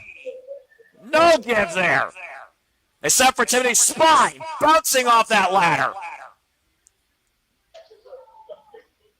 I'll be surprised to see Tiffany come back into here. Big boot by Charlotte Flair, driving Lash Legend to the ladder. Of course, this is Tiffany Stratton's third ladder match in her WWE career. And now Charlotte Flair making the climb, inches away from seizing the title tonight. No one's there to stop her. Charlotte Flair's got it. Charlotte Flair's got it. All she's got to do is take it off. Uh-oh. And Jade Cargill just took the ladder up from underneath the queen.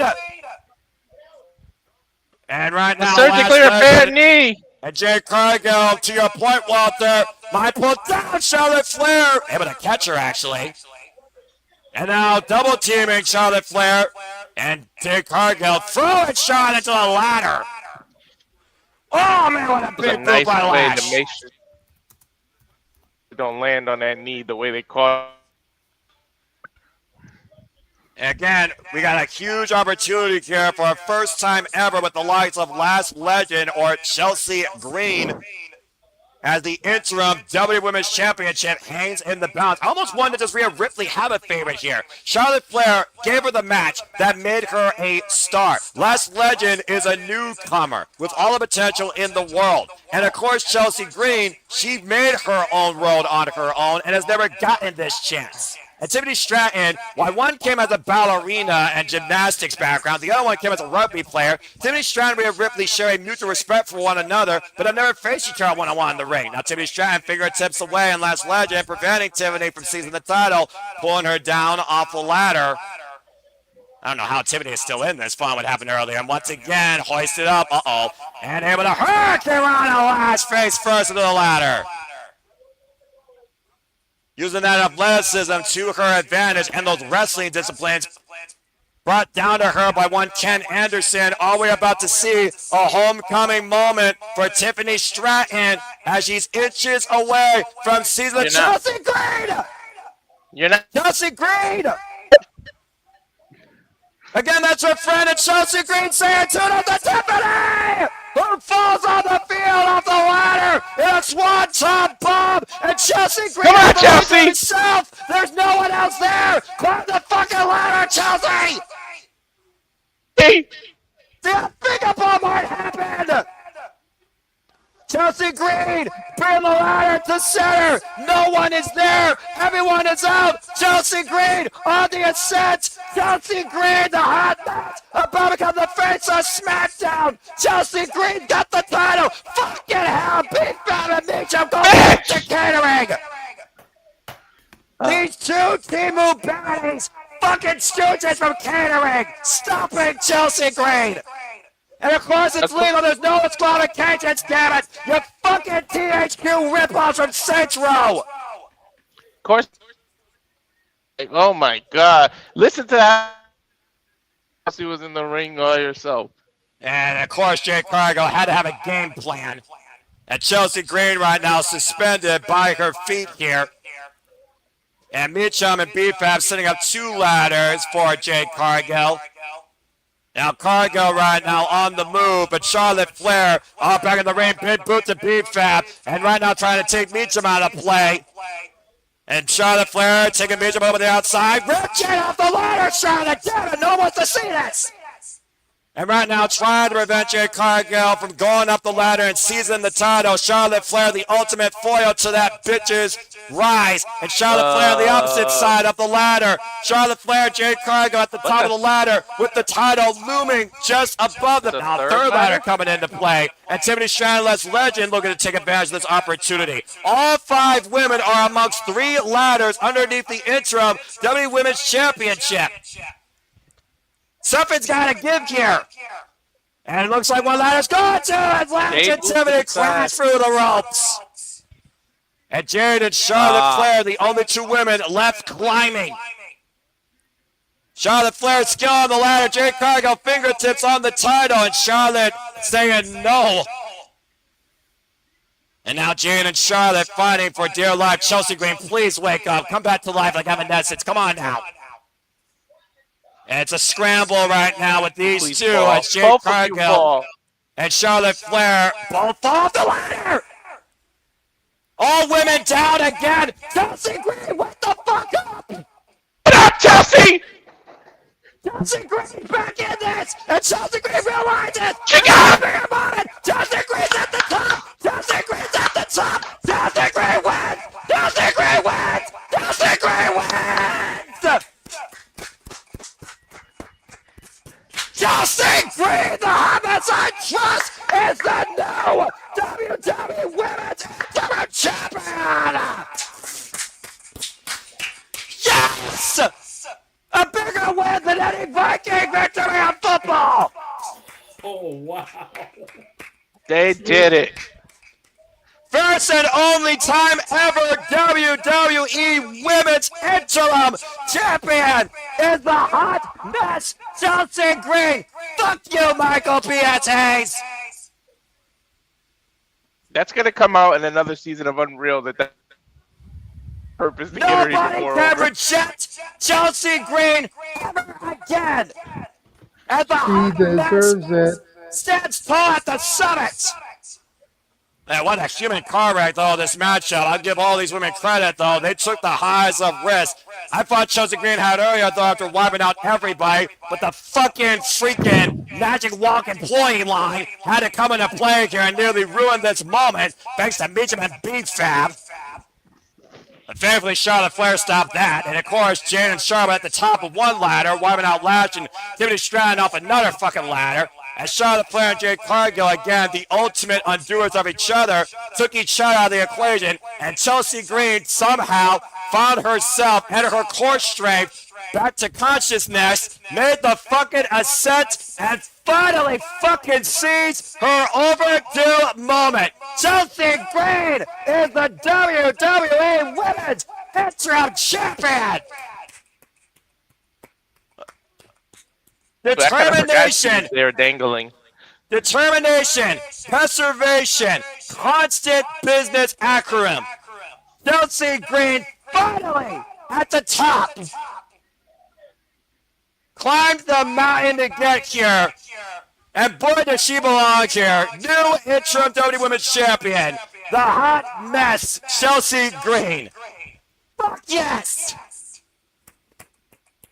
And now we got another commercial break. Fuck that streaming service. Oh, I'm so fucking happy. Nothing else matters tonight. I can just go ahead and just leave. They can call the rest of the show. I don't give a fuck about anything else. Got my moment. Oh, I'm so damn happy. Yes! Okay, now that we got a moment to breathe, let me go ahead and acknowledge everybody on screen, of course. Shout out to the 450 plus of you that are tuning in. If you haven't already, subscribe to Rage Wrestling. Find it on YouTube. You got 3 minutes of utter nonsense to do that, so you got no excuse. It's free. It's simple. Do it. Do it now. Simple as that. And thank you all for tuning in. If you haven't already, please like, subscribe, comment, tell a friend. Follow us, SR Studios 2024 on the X today. And stay tuned for our shenanigans, recap, and review, and close out the SummerSlam weekend as well, too. And now that we got our commercial break, I give the panel the time now to speak, starting off with the Renegade of Wrestling JJ, also known as Slageit JJ. You did it!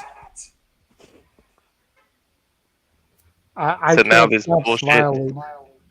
You know, hearing how excited you got, man. Just Ugh, I gotta wipe myself such off a after that. moment. I don't usually get that freaking excited. My passion doesn't come out, especially for things in this company. But damn, was that career overdue for Chelsea Green? 100%, 100%, and hopefully this will be the catalyst for more for her. Please. Now made history 2 times in her WWE career. First ever WWE Women's United States Champion. First ever what? I don't rank my calls. You're crazy. Me when Lola won the title. Hey, you know what? We do have the stat boy here. You know, he maybe can do an episode of the top 10 Noah Foster calls. That'll be in the top 3. Y'all crazy. Oh my gosh. Get a little bit excited. The answer is yes. Oh. Okay, anyway, continue, JJ, as you were saying. No, I made my points. Okay. I'm So- just. Okay. I'm emotional over here. Like I can't I wait am for the too. clip to get uploaded so I can see it. I think I broke my freaking headset at one point on my vocal cords. Anyway, thank you, JJ. Slagent W, Walter, speak about the moment. Speak your thoughts about that match. Oh, even if you're delayed, I don't give a fuck. Look at him. He's tranquilo. Look at that. Tranquilo state. Say Gino, what's up, bruv? Oh, man. Anyway. Beards in space. I had to do it. Oh, Well, my like I've gosh. said a couple of times, it almost gives the vibe of It really being does. in a stadium and hearing the calls and the announcement over the PA system. Right? So I'm like, whatever at this point. I love it, honestly, because it just adds like that echo effect. You don't get that like at a different sports fans. You don't get that from wrestling, not even in TNA where you actually can hear the commentary between matches. Because I've been live, of course, at Bound for Glory. And Dino, you have no idea how much I'm looking forward to that. And stay tuned, folks. Good judge of the Superman's brand at the Public Dealer Network. Me and Dino will break it down and give you the live scores update for the prediction leads, of course, after SummerSlam. Still to come tonight, Penta, Sami versus Chad Gable for the Intercontinental Championship. Human Myers pole match, Danhausen versus Mysterio. And of course, our main event, Roman Reigns defends the World Heavyweight title against Seth freaking Rollins. Okay, I gotta freaking cool off. I am sweating through my blazer. I'm not taking off this blazer right now because Well, I'm not gonna see my Mikey- shirt. I'll call the next match. I was going to say, Mikey offered to call Human Monies on a poll if you want to take a moment, get you some Gatorade, take a deep breath, because after that, I'm sure Human Money's on a poll. You're like, yeah. And you know what? That's fair. I mean, you know what? You The, and the Jay only have fun. thing is that I don't have a screen to watch it, so I can't do color. And Walter just did. Yeah, well, again, he's not in his usual spot in technical difficulties, so it's all good. Honestly, I might just be like the analyst to the play-by-play for that. Again, I'm committed for everyone here at the Simple Arbor Studios that tune into us as a conduit of unrivaled, unscripted, raw, realistic, aggressive passion for their entertainment. If they want me on there and y'all want me here, I'm going to continue to do what I'm obligated to do on behalf of my friends, because it's not about me, it's about professional wrestling. To everyone their own, and Danhausen is everyone's own form of entertainment, whether you like it or not. But Stat Boy, as we do talk about that match, which, what a cool down, that kind of makes sense to be next here. It's amazing what the rise of Danhausen has been and what the W Universe have done in investing in him. It's crazy. Indeed, and I have said that I was skeptical. I mean, this is almost like a full circle for me. I mean, you weren't on the feed when he made his debut. I called, oh my God, Danhausen is in the WWE now. I love the fact that Danhausen is doing pop culture, reality, real events. You know, he went on Stephen A. Smith's podcast and said, you know, maybe I can only go so far with cursing people. It only goes as high as the president. I don't know. He uncursed the Knicks. The Knicks win the NBA title. Can he uncurse my cars? I would love for that to happen. And then uncurse Simply Reliable Studios if we are, so we get more and more people. And I'll give him my human monies if I have any. But the only bad thing I can say is this match sounds corny, but it will be funny as well. But I did pick Dirty Dom to win this match. Maybe Danhausen needs a little bit of a loss. He'll bounce back. He is making... I don't know what his contract is, but he's making a ton of human monies. One little loss won't hurt him. However, don't be surprised, and I won't say his name, but he will appear in this match because it is, I'm assuming, since it's on a pole match, anything can happen, anything can go. I don't know why those two are working together. I mean, what happened with the Fire Logan Paul thing? Is that dead in the water now? Good question. But you know, hold on. I got. You want to know what Aaron Riff's reaction is? He said the following. I think Aaron Riff is broken. Continue, Mikey. I'm sorry. I had to talk about that. It's all good, man. I mean, this is my happiest moment this weekend. I'm kind of curious how much human monies we would need to get Danhausen on the Simply Reliable Studios. I mean, Geico used to have a money clip, like this is the amount of money you could save 50% of our car insurance. Maybe that's the amount. What's your happiest moment of the weekend, Noah? My happiest moment? Hey, you just said this is your happiest moment of the weekend. What were you talking about? Oh, what was I talking about? Why would you ask that? Oh, because people are just now tuning in because we have what the hell? Okay. Let me go ahead and regroup myself. For those that are just now tuning in, all of a sudden finding us on the X, my happiest moment this weekend is the fact of the matter that the hardest working, most entertaining, most deserving, damn it, fucking woman on the main roster, now all of WWE finally reached the summit, and as the brand new WWE Interim Women's Champion, no other woman in this company deserves this accomplishment or accolade. Damn it, in heavens I trust. Anyway, anyway, that's why. Yes! Okay, but that being said, now we go to something that's absolutely cursed in Danhausen versus Dominik Mysterio. Human Monies on a pole match. Thank you for that, JJ, as we get ready for this. And again, Mikey, you gotta consider this.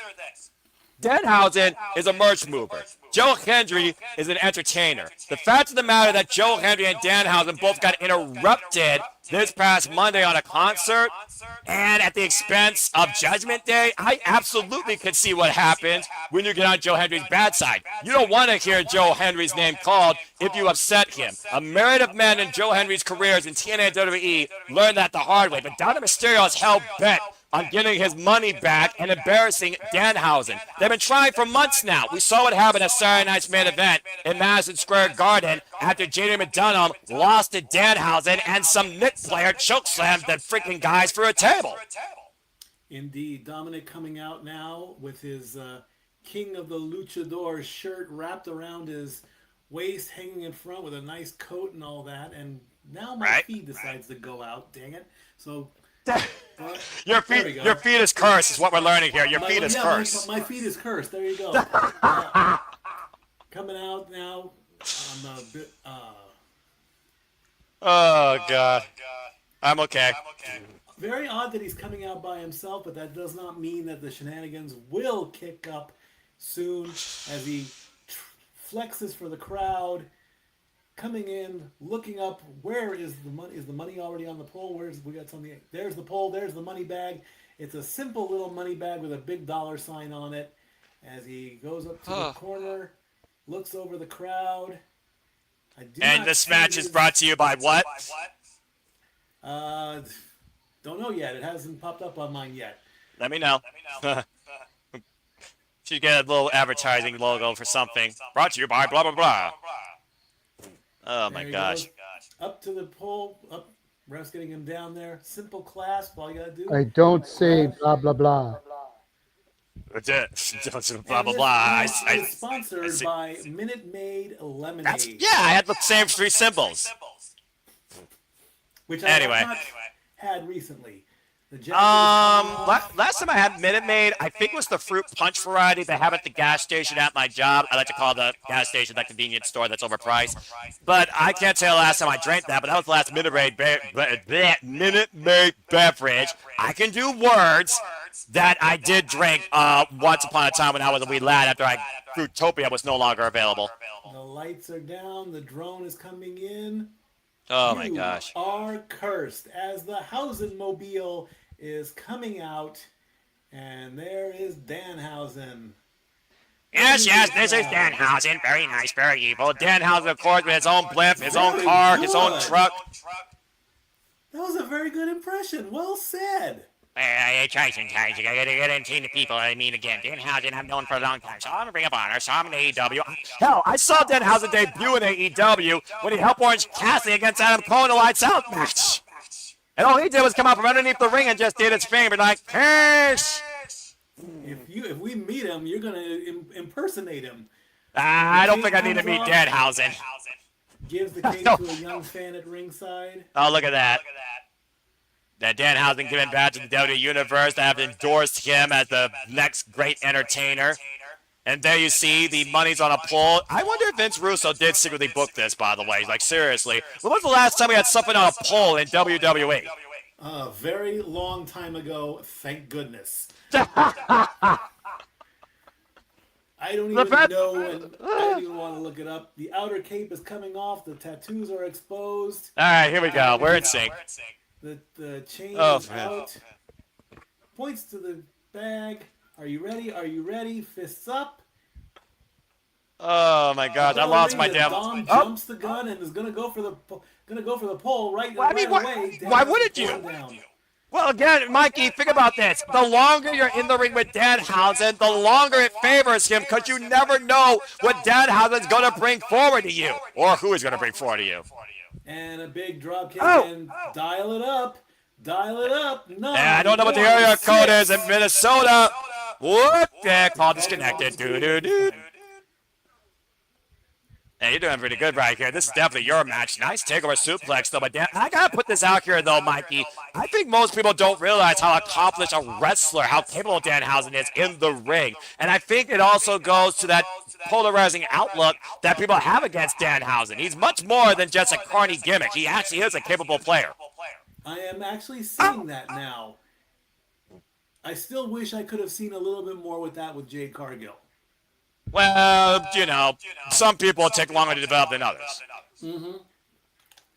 And take a look at the replay here. Good grief. Dominik Mysterio just cleaning Danhausen's clock. Stomping him in the corner, going up. It's up to the second rope, grabs the pole. Oh, why just grab the money? Be done with this already. It doesn't even look like it's out of reach. It's not high enough. That's not.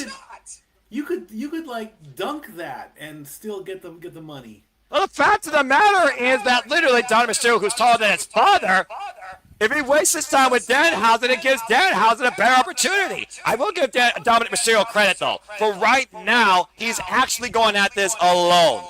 I don't expect that to continue, though. Indeed he is, and now we get the third amigo.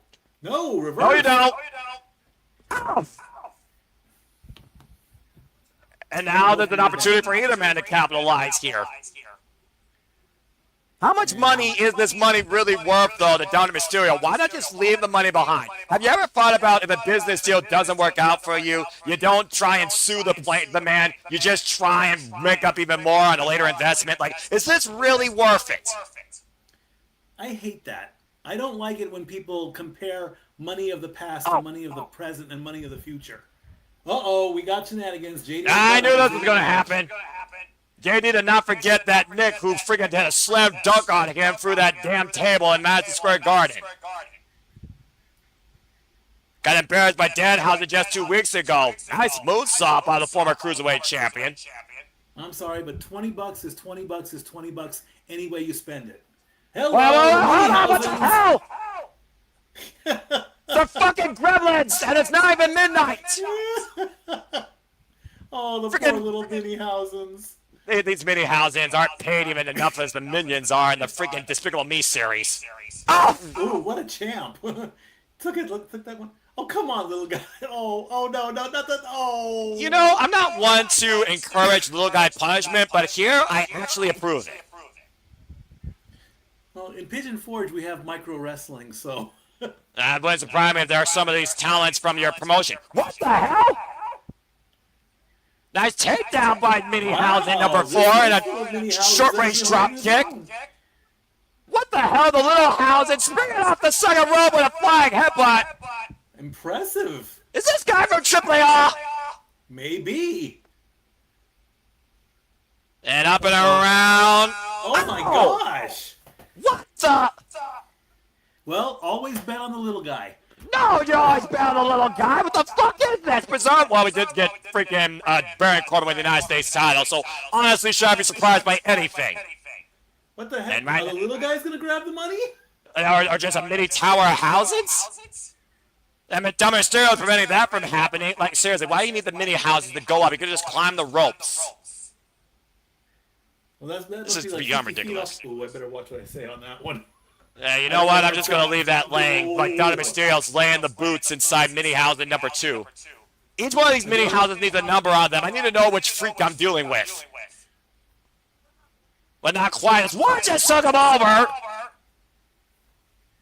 Freaking fans are worse than boils on your ass. You pop one, another one pops him out of nowhere. Ooh, and he bumped his head on the barricade, too. And freaking mini house number 4, though, somehow still staggering to his feet. And Danhausen is going to belly crawl all the way to the other corner. Oh, for love of crawl, I Pete. should have said. Trying to claim the money. And Danhausen, oh! And the giant bobblehead level-sized headbutt by Jade McDonough. About to say, when you're fueled by this much anger versus you're fueled by getting a return on your investment, freaking Mikey, I'm just saying. It's a good investment in that. Oh, poor little guy. Oh. I mean, I invested my emotions in the ladder match, and I broke Aaron Riff in the process. So, you know, sometimes investing in the unknown actually does work. I'm actually looking for an investor, by the way. Oh! Hello! Who said his name? Say his name! Who said it? I didn't. I didn't say his name! Well, he's coming down, and he's got an equalizer with him. Where the hell you get that from, Elijah? A kick from the midsection. Oh! Oh, what a shattered guitar. Well, I mean, you know, turnabout's fair play, I guess. And now Joe Hendry. First time I hear Joe Hendry's music since. Man, he appears. I believe in Joe Hendry. Say it. Yep. Damn it. Don't need to play twice. They're about to say, I walked right into that trope. The Danhausen now trying to stop Dominik Mysterio. That image is cursed in its own right. Oh, and I'm partially jealous of you because Joe Hendry believes in you. I don't know why he believes in me. A lot of people believe in you, but we'll talk about that later. That's weird, Okay, all right? he's right there. Grab the money. That's it. Just grab the money. Don't do anything else. Wait, you are cursed. Oh, what the hell? He cursed him just as he grabbed the money. What's a pyrotechnic? Who put that in the damn ring post? We haven't seen none of that tonight. And just like that, it's over. Bloody hell! Danhausen is your winner. So Danhausen goes to the bank and puts the same money back in his account. Oh, I can't be the only one sick to fucking death of this overkilled, multi-segmented, entertainment party conglomerate.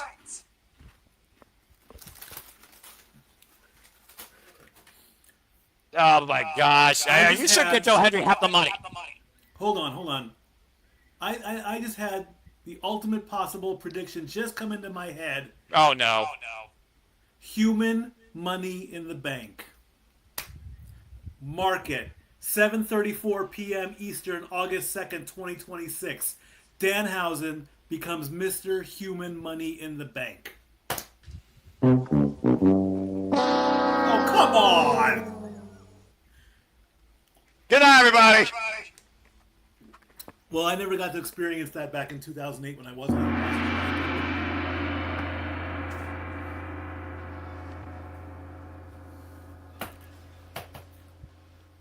It makes sense. Oh my God, he's gone. Noah Foster, say his name and reappear. I can't believe I deal with this. Oh, my head. I went from a freaking mild heart attack of passion to a freaking agonizing need for ibuprofen. And is he gonna pass out the money? Oh my God, he's passing out the money. I guarantee you that money still isn't even worth 10% of those tickets. Oh, there's got to be a couple hundreds in there. No, wait, no. It's not real. Of course it's not. It's Danhausen money. It's Danhausen money. It's not. $10,000 have less credit than Doge and Bitcoin and NFTs. Are you fucking kidding me?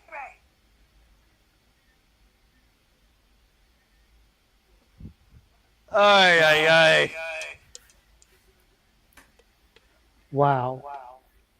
I'm not going to be able to unsee that.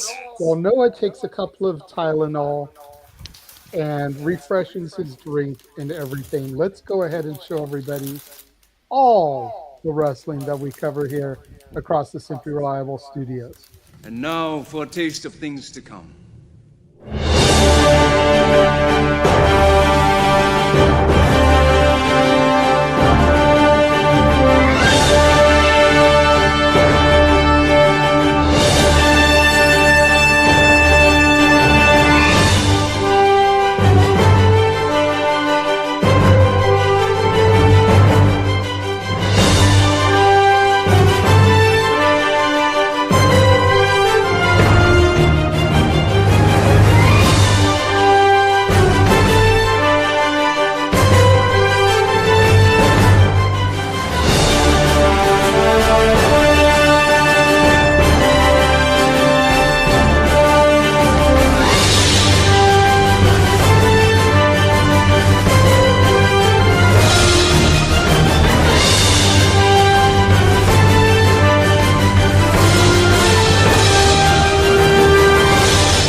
If there was ever a day for me to lose my sobriety, it very well could be this. As always, that trailer truly encompasses here at the Cinema Studios.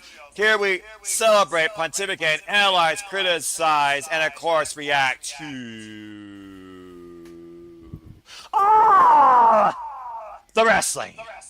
And welcome back in here to our continued coverage of SummerSlam as I acknowledge the, holy hell, 600 plus years we get ready for Penta Ceremonial to defend the Intercontinental Championship against Chad Gable after this commercial break. Fuck the streaming service. As I want to remind you, thank you all for tuning in. Please subscribe, comment, tell a friend. You want to dictate the conversation, super chat, pit up pages, as simple as that. If you haven't already, subscribe today to Rage of Wrestling. Walter Cruz, we are on YouTube. Look for Rage of Wrestling. Hit that button. Get him to 300. He is literally within inches of subscribers of hitting that milestone before we conclude tonight's festivities. And of course, stay tuned after SummerSlam concludes for our weekend closing shenanigans. We will recap, review, and give our closing remarks on SummerSlam weekend 2.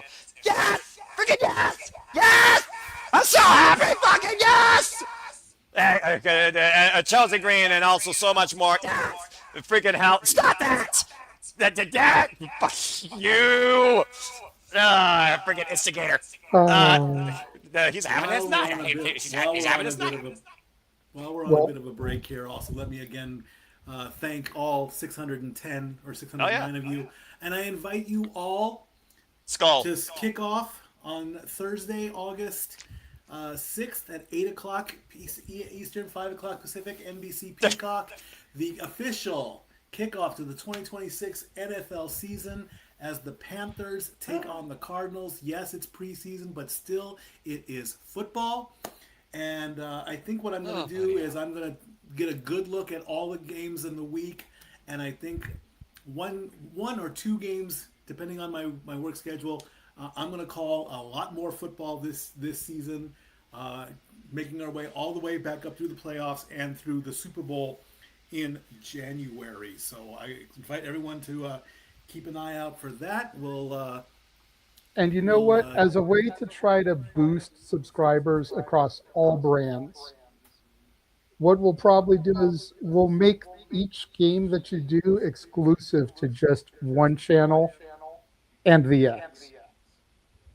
That way we can try to boost subscribers to Ash's channel. We can try to boost subscribers to Noah's channel. We can try to boost subscribers to Walter's channel by having the game not go across every single channel in the brand, but just one person's channel and the SRSX. Sounds like a plan. I'll just take a good look at the schedule. I can show up on Thursday, I can show up on Sunday, I can show up on Monday. And of course, keep an eye on the stats and all that, and scores and everything, and update everything. And then don't forget, we're about a couple months away from the October Classic. Today is in Iowa. Today is the Field of Dreams game that I just totally missed about it. That's still on my bucket list. If you build it, he will come, and you go out there and you play catch in center field among the cornfields. So keep an eye out for that. Thursday, 8 o'clock Eastern, NBC Peacock. I sit in the sports bar and start talking football. Now, is that the time of kickoff, or is that the time you're going live? Or because I know you usually like to go live an hour before. I know the trade deadline for baseball ends tomorrow, so there's probably going to be a lot of stuff to be talking about come Thursday. So are we, is 8 o'clock kickoff, or do you want to go at 7? Yep, I'll go live at 7 o'clock Eastern. Okay, so 7 o'clock Eastern, 6 Central, 4 Pacific times this Thursday. Look for Stat Boy to return.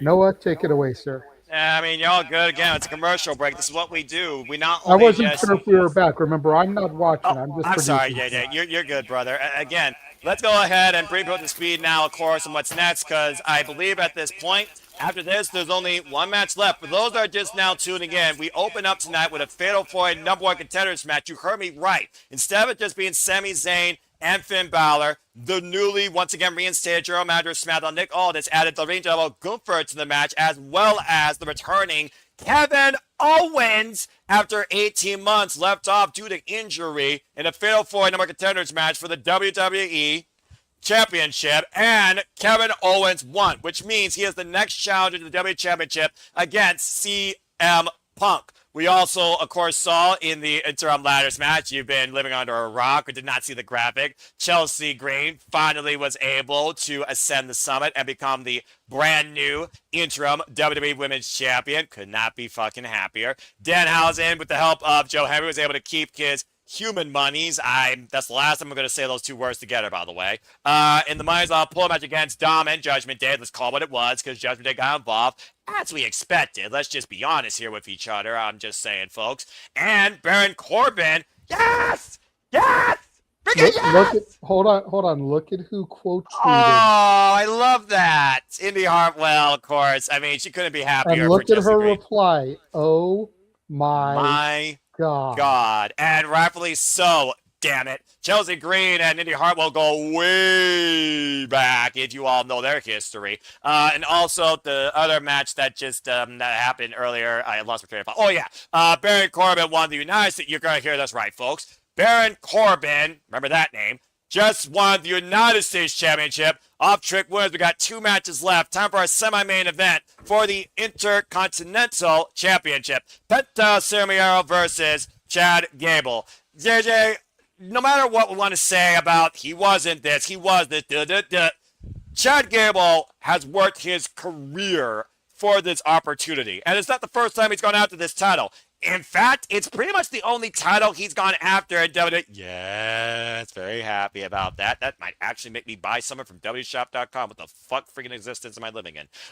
Anyway, thank you, JJ. Buy the shirt. Do it today. Subscribe to Major Wrestling. Do it today. Also, let's talk about this. Do it now. Molly Holly, also a WWE Hall of Famer. Good to see her, of course. Nora, we all love Nora, and she loves Minnesota. Anyway, back to this. Chad Gable, multiple times, has challenged for the Intercontinental Championship, Mikey, as we get our bearings right. Blah, blah, blah, blah, blah, blah. And shout out to our hardworking servicemen that, of course, might also be taking in SummerSlam weekend festivities. To all of you, I salute and say thank you as you defend our freedoms to engage in this entertainment, whether we love it, hate it, or indifferent to it at times. And usually we are all the above. What I'm not going to be indifferent to is what could be the match of the night, as Chad Gable goes after the Intercontinental title once again, this time for the first time ever against Penta and Sami.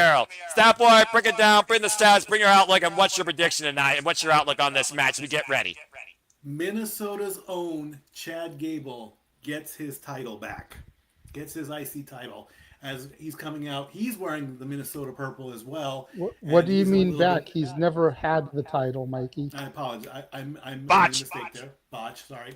He's doing the skull. He did the skull chant. All right, well done. Good job. And he's wearing the purple and he's wearing the purple and yellow. Indeed, indeed. Well done. I was hoping we would get a skull chant in the U.S. Bank Arena a week before football season, but he's definitely okay. This is okay. His sixth attempt, double the charm here. I believe he is going to bring this title home. Penta has done a great job. Penta is a great superstar. I would love to meet him. Do the Cero Miedo with Penta. That'd be on any bucket list. There are so many things to do in wrestling. I don't have enough time to rent them off. Chad Gable gets the title in his hometown. And, of course, the sign behind him says, if Chad Gable loses, we riot. I agree about that. You saw my absolute happiness. You'll see the absolute rage out of me if Chad Gable loses. The modern-day Kurt Angle, not named Kendall Gray, 40 years of age, involved in this game for 22 years, as he embraces his family at ringside and brings forth a chant worthy of the Minnesota Vikings tonight at the U.S. Bank Stadium. And again, Mikey, to your point, sixth time now he's gone after this. In a previous life as leader of Alpha Academy, he took on Sami Zayn 3 times, I think, for it, and he took on the lean General Goofer for it at one point, before Goofer became the longest reigning Intercontinental Champion of all time. Of course, a former NXT Tag Team Champion, SmackDown and Raw Tag Team Champion, and former PWB Battleground Champion in a previous life as Chaz Betts. At one point, he was ready, willing, and Gable. But I think he is ready, willing, and able tonight to finally win this fucking title. For those that don't know, he earned this opportunity winning a gauntlet match, outlasting Dominik Mysterio, Dragon Lee, All Ego the Page, Javon Evans, Joe Hendry, and Rusev. Indeed, and it was also very nice to see the legends there at ringside. If any wrestling historian knows, Minnesota is one of the biggest wrestling markets. So it was great to see the Killer Bees. It was great to see Greg Gagne. Molly Holly was there. Rick Martel, the model, he was there as Penta coming down there. I can't do the walk. I am not talented to do that walk. I'm sorry. And Penta has his own swagger to the ring, and the reason that he exhibits zero fear. Speaking of zero fear, Mikey, he's been one hell of a champion, to your point. 154 days, and tonight will mark his 10th defense of the title. And he also beat Chad Gable, if we forgot, in his WWE debut. Those are good numbers, but as much as I don't want to see Penta lose, I kind of want to see Gable win just a little bit more. I mean, Brock didn't do it last night. That's okay. We can have the finish of one career and the start of a new chapter in another Minnesotan. And, of course, Penta has outlasted Rey Mysterio, his idol, Javon Evans. He outlasted a six-pack ladder match, beat out Hijo del Vikingo down in Triple A, Kofi Kingston, and, of course, El Grande Americano, ever since winning the title of Dominik Mysterio on Monday Night Raw back in March. The fact of the matter that Penta Zermayero's career was first defined by Chad Gable. It seems very poetic if his Intercontinental Championship run is concluded by the very man that was his uprise. Indeed. Well said. Whoa! Explosive entrance! And I would say, going back on the previous match, Danhausen's makeup, number 1, Penta's makeup, number 2. Well, considering the only makeup we see on Penta is just the lower lip, considering he wears a mask because he's a luchador. The fact of the matter that when Chad Gable first faced Penta Sumiero, he had this vendetta against luchadors. He hated, disrespected Lucha Libre, to the point he got a Grande Americano to go after every luchador in Mexico before he became the fucking hero of the country in a friggin' different identity. The fact of the matter, though, is Chad Gable has been a workhorse of WWE as much as Penta has. But again, Chad Gable has been to this dance before. Can he bring a homecoming win? Tiffany Stratton was unable to, Mikey. I'm just saying. Well, that's okay. Well, yeah, that's right. Well, she is a Minnesota girl, isn't she? Yeah, I forgot about that one too. Darn. That boy's slipping on this one. Ring the bell. Yeah, well, that's why I'm here. Oh boy. And I'm very curious what the approach is going to be here. Will Chad Gable exhibit more of a Lucha Libre background against Penta? Will he bring more of that amateur collegiate wrestling background here? Will he go for the grapple? Will he go for the mat game? Will he take this aerial? I think he'll go old school and he'll be technical. And a hand out, and you can tell a different attitude here right now. And about to say again, meet right in the center, a mano and mano. And of course, we know that Penta loves to take things to an extra gear against his opponent, Cargill tie-up here. There's a reason why his nickname literally represents Zero Fear. Nice ankle pick by Chad Gable. Immediately going after the ankle for the ankle lock. Starting off with a submission. Cover, though. Counter roll-up. It's a 1 count. And I do wonder, though, if... Whoa! If El Grande Americano did teach Chad Gable anything about how to handle Penta Sumiero. Nice inside Russian leg sweep, taking down the champion. Now Chad Gable on the move. Whoa! Rolling combo kick. I haven't seen that on Chad Gable. And Chad Gable might have learned a new finger or two on his own. Oh, but ran into that super kick. The Big Boot collapsing Chad Gable. Now Penta reverse sling blade, taking Chad Gable face down to the mat. What's even crazier about this, Mikey, these two, this is their second ever one-on-one encounter. Amazing. Oh, gosh. Rib breaker over the knee. Now Penta with the cover. Look at the far leg. It's a 2 count. Take a look at the replay in the bottom left corner of your screen. That super kick caught Chad flush in the face. He can recover from it. I'm not saying he can. I'm just saying. And also, my bad. Actually, this is their third, but Penta has beaten Chad Gable both times. Of course, was when Penta arrived back in January 2025. And oh, wait a minute. Jeez. That echoed out at U.S. Bank Stadium. And of course, the second time he faced him was back in May of 2025. Penta won again that night. Looking for the Penta driver. Pushed off the ropes, up the second springboard, back elbow, got caught in the waist lock. Look at the standing. High German suplex. There's that old school mentality. And shares of Kurt Angle here, and the suplex clip might be on display here, Mikey. There's that bridge. Covered. 2. Oh, beautiful bridge by Chad Gable. Of course, Chad Gable has been working in his hometown prior to this match in his own home gym before this, honing in on his craft.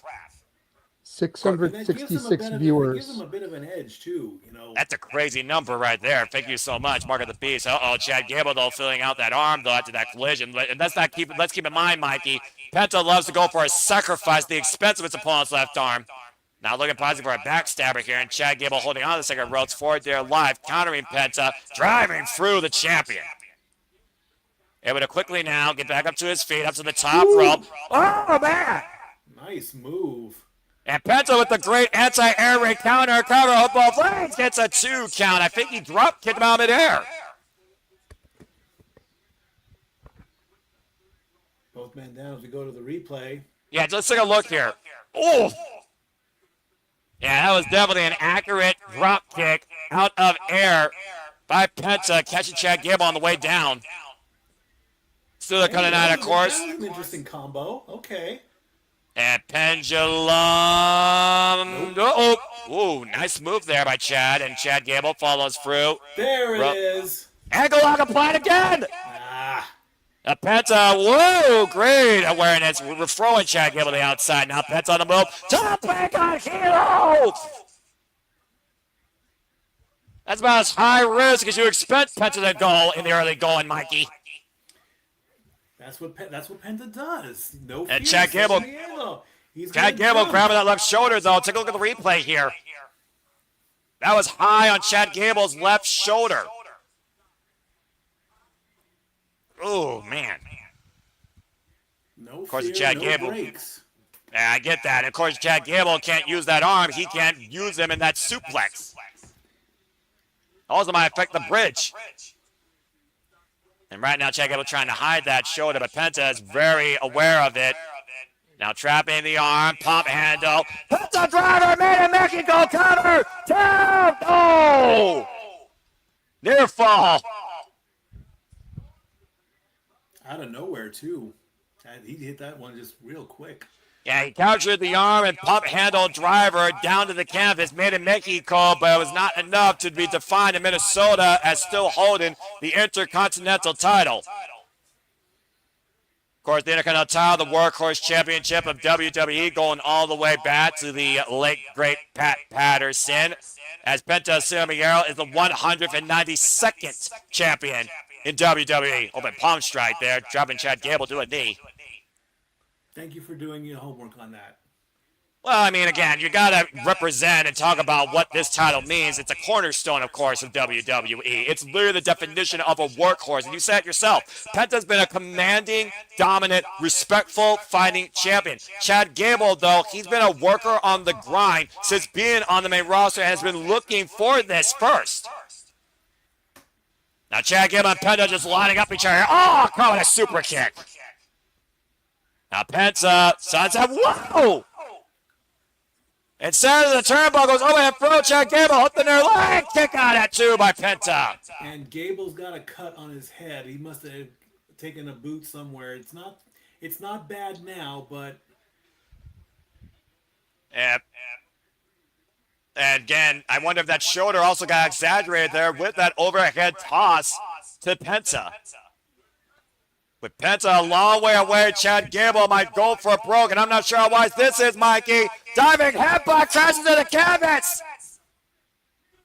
And he does not want to be there as Penta might look to hyperextend that arm. Oh, no. And Chad Gable can't do nothing about this right now. Penta makes a sacrifice. And that might be it to return the title. Kick out at 2 by Gable. prior to the injury, I was almost going to say, I'm surprised the super kick is not put in one of the top 5 overrated and overused moves. Call it whatever you want. I call it effective. And so far, Penta's game plan has been 100% effective, focusing his attack on that left arm and might have literally hyperextended out of the shoulder, popped out of its socket in the process. Because everybody's got a super kick. Yeah, pretty much. Yeah. Man or woman. Although, mostly men. And right now, Case in Penta... point. Oh! Well, that's more of a press kick, Mikey, to be fair. Press kicks are when you're really kicking your opponent off on their knees. Super kicks when you get the full extension of your leg on a standing opponent. And right now, looking for maybe a destroyer. Chad Gable hooking Penta, though. Penta able to escape. Rope for by Chad Gable. Picking the ankle again. Ankle lock applied! In the center of the ring, but Penta knows again, where he is. He is getting out of that move. It's all about leverage, Mikey. Penta still has high leverage each time, so he knows how to get out of there. Now Penta perching Chad Gable up on the top turnbuckle. Grabbing armbar, though, by the challenger. Interesting, wrong ring placement, though, but effective nonetheless. And about to say, Chad Gable needs to find a cheek in Penta's armor, proverbially saying, and so far he has it, but that might help at the down-going of this match. Now Penta up and over the corner, hooking Chad Gable, oh dear lord, maybe destroying the apron, countered by Chad Gable, both these men, and Chad hooking Penta, German suplex on the apron! How they can do that on such a small space on the apron, scary, but nice to look at. Yeah, but again, talk about on the edge of destruction versus freaking recovery. Gable doing everything he can to win in front of his family, in front of his hometown for the Intercontinental Championship! And wiping out Penta with a picture-perfect moonsault to the floor! It gets him back in the ring, though. And Chad Gable so damn well-rounded in and out of the ring. Now Chad Gable being pinned to the inside. And Chad Gable once again going up to the high wrist district, looking for the diving headbutt. Wow. But immediately grabbing that shoulder. Now the counter. Up the front leg kick on that too by Penta. The pain too much, Mikey. Haven't seen a diving headbutt in a long time either. Oh, jeez. Look at the replay of that German suplex on the apron. And look at this picture-perfect moonsault off the top turnbuckle as Chad Gable goes for broke and literally might have broke himself. Again, that moment, grabbing his shoulder might have cost him there and winning the Intercontinental Championship. How do you win a match with one arm? That's going to be the tale of Chad Gable if he wins tonight. It's an accomplishment that you can use in a promo, I'll tell you that. And right now, Chad Gable. People say, "Oh, I can beat you with one arm tied behind my back." Well, yeah, I can beat you with one arm that's broken. The proverbial trope that we've heard so much in this wrestling business. And once again, Chad Gable back on the apron. Oh my Lord! Again, a Mexican destroyer on the apron. Chad rode inside the ring, and Penta's aware of it. Back press, hook the near leg, everything, kick out to by Gable. That was too damn close. Oh my! No kidding. The move itself, you have got to hit the bullseye every. Oh my God! Every time. And you see Chad Gable though, Mike. He's still showing the resilience worthy of a champion here tonight. Now he wants to go for the full Mexican destroyer.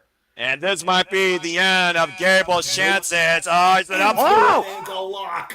Again, the ankle lock, the persistence of Gable, still trying to hold Penta down. Can he grapevine the leg? Can he hold Penta down? Can he submit the champion Penta right now, unable to roll Gable through? Literally crying for everything he's worth. Gable's got fully locked in. Look at the torque. And Gable looking for the ropes. Grab back towards center. And Gable is relentless here. That ankle could snap at any time. Leg grapevine, Penta tapped out. Penta tapped out. Yeah, Gable wins. Finally! Sixth time is the charm for Chad Gable. Chad Gable finally wins for the first time ever the WWE Intercontinental title. After years and years of struggle and defeat, Chad Gable does it.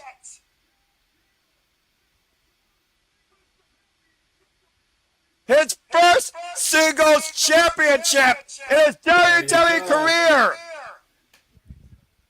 And take out the highlights here, because, man, both these men go for broke. Zero fear, zero caution to the wind, zero well-regard for your own well-being and your opponents. That final emphatic takedown into the ankle lock, and he finally grapevined the leg. That was Penta at Samiero's undoing. While he focused on Chad Gable's shoulder, all Chad needed to do was keep attacking that ankle. And when he finally had Penta down in the middle of the ring, finally, Chad Gable is finally able to say, I've done it, and is now the brand new Intercontinental Champion. There you go. And the former champ is now going to give the current and new champ his flowers. As he should, damn it. These two men have defined each other's careers from the beginning. And in Chad Gable's second coming in WWE, from disrespect to hatred to humility and appreciation as Penta dons the title around the new champ. Congratulations to Minnesota's own Chad Gable. Sometimes, Mikey, a change in character is what you need. You gotta lose yourself to find yourself again. And Chad Gable finally fucking did it. Yes, he did. And how good must this feel to do it in front of his family, his mother, his daughter, his wife, his son, and all of those that have followed the rise of his career here and out of Minnesota as his family comes in the ring to celebrate with him. What an incredible moment. Couldn't be happier for this professional wrestler. Congratulations to Chad Gable. Gable's dad had a little trouble getting into the ring there a little bit. I'm about to say, age does get to us all. Thank you! And thank you, Penta, for an incredible run. Oh, he's going to speak. I might as well. I mean, shoot, it's a friggin' victory for the home team.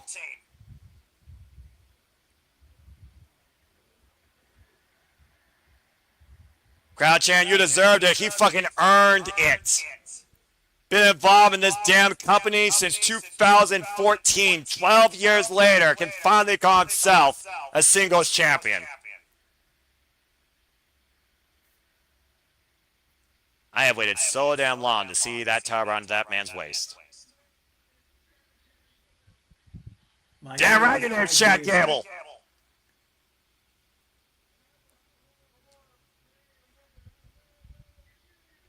And I was born, raised, and live in Minneapolis, Minnesota.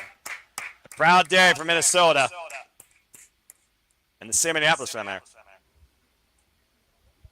Minnesota. This is my family.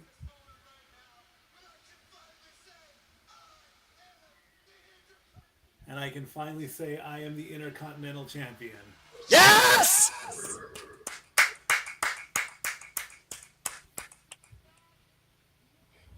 How can you not love this if you're a fan of fucking professional wrestling, damn it?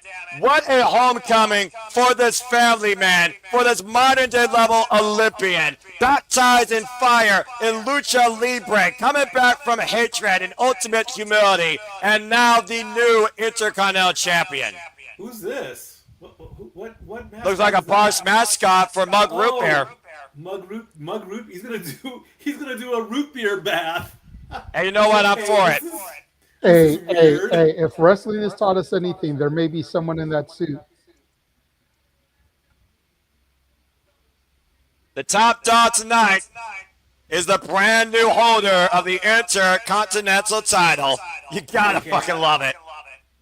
I never even knew that Mug Root Beer had a mascot. I mean, neither, by the way. I know. That's why I'm saying be careful.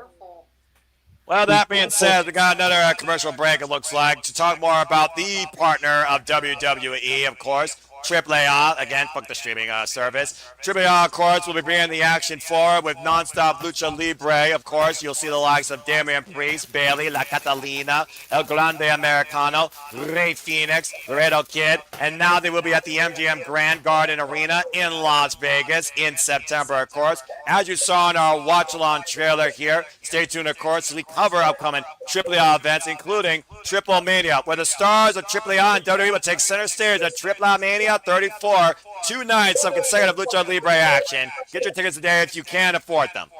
Botch, not consecutive. Oh, they're not consecutive? Nope. One is on September 11th. The next night is September 13th. That's kind of stupid. Why would you break up a day? I think they're giving them a day to travel back and forth, get across the border and everything. Oh, just doing the same damn venue in one damn building. Why you gotta be so complicated? Shoot. Oh, you know, I mean, they're doing it in Vegas, and then they're going back to Mexico for the other day. Well, you should have just set on one market. That being said. Well, look. We just had a fantastic moment.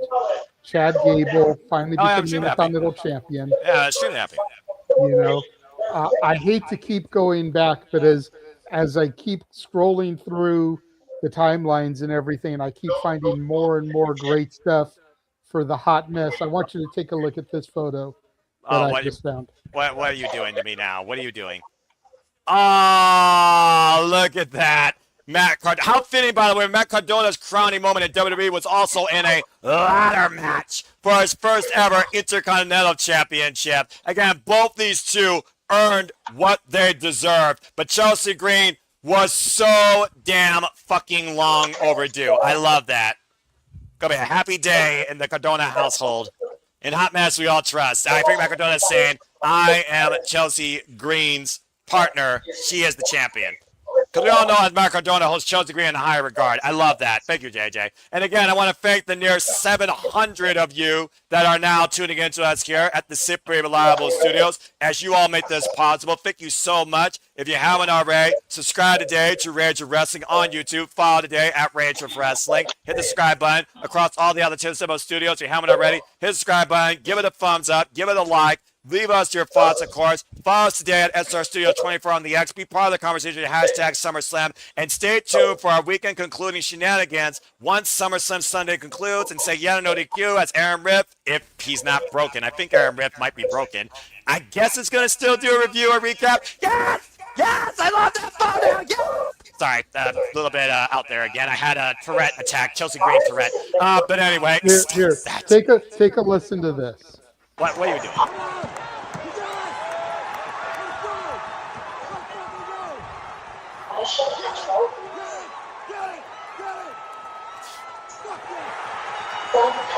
I love that.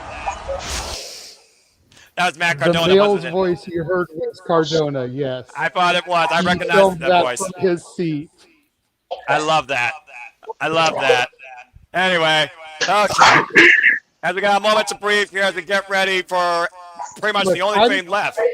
I am just, to take a phrase from Keith Lee, I am basking in the glory here because it's not every day that we get Noah this happy about the WWE product.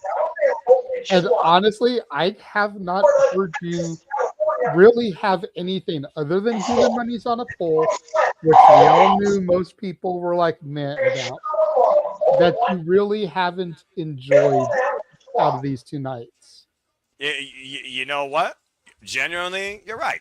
Genuinely, you're right. Then there's a reason why I set the expectations at such a simple mid standpoint, because usually WWE actually surpasses at least that. And so far this weekend, outside the one thing that I'm going to pretend is phased out of my existence, this has been a pretty damn good weekend. Also, Baron Corbin United States Championship. Okay, I guess that's a thing. But Chelsea Green, icing on the cake.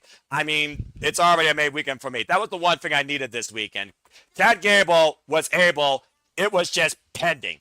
And as far as Kevin Owens showing up, I've always respected Kevin Owens. I really want to see him maybe become champion again. I hope this is a second coming for him. I like the KO show personally. He's one of the most entertaining all-around athletes in WWE that I've followed since he arrived back in my NXT. Anyway, let's go ahead and bring people up, of course, now as we broke 700 again. Thank you all so much. Again, the results may be obvious, but the aftermath is still uncertain.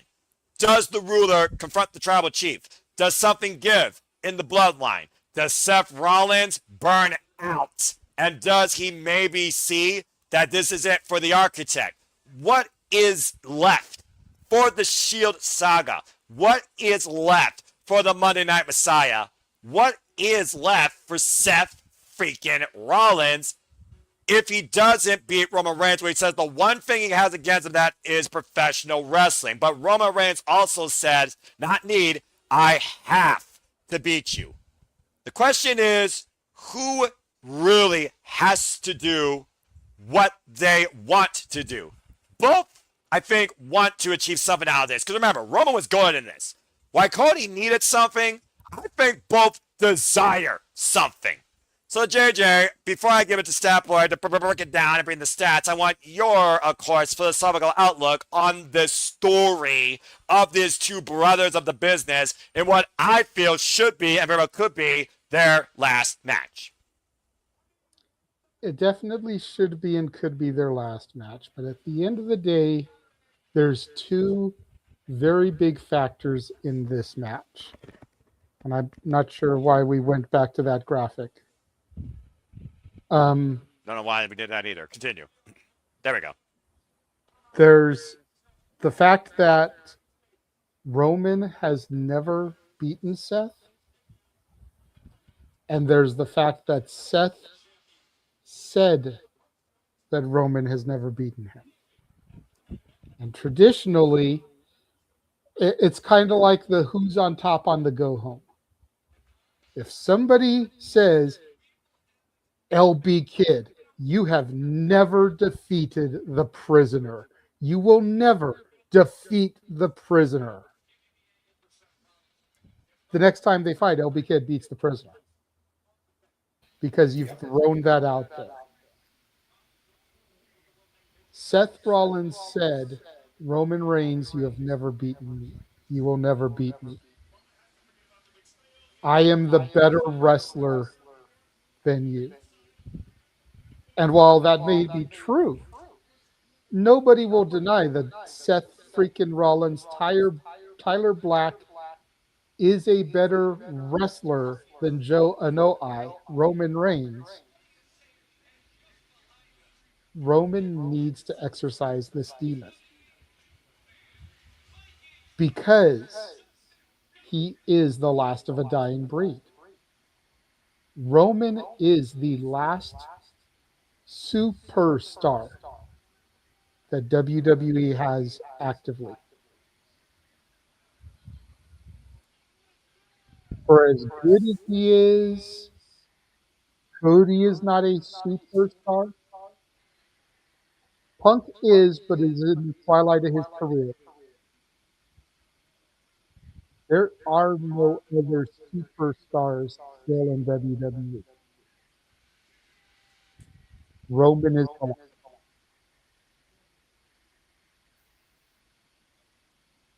Very well said. And how poetic would it be? This is something I thought about yesterday. You tell. How many times has Seth used the Shield to try to get under Roman's skin? You got a stat for that, Mikey? Not offhand, I don't. Continue, JJ. So the two of them are fighting, and the Shield's music hits. And it's Jimmy, Jay, and Jacob coming down. In tactical vests? Yes. Woo! Are Damn. you paying attention, Paul? Are you paying attention, Mr. I don't know if it's too late to book that. I'm just saying. Continue. Roman turns the tables on Seth, uses the Shield against him, because we already know the bloodline is still together. But you use that little piece that Seth has always held over Roman, because Seth is the one that dissolved the Shield. Roman was the one that always was able to put it back together.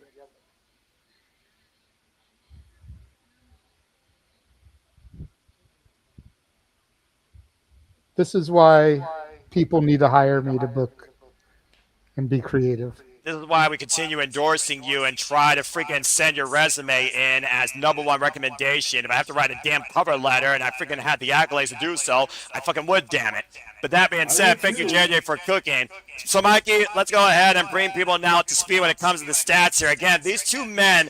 Really quickly. Yes. Can I throw it to somebody before Statboy? Because Walter is back.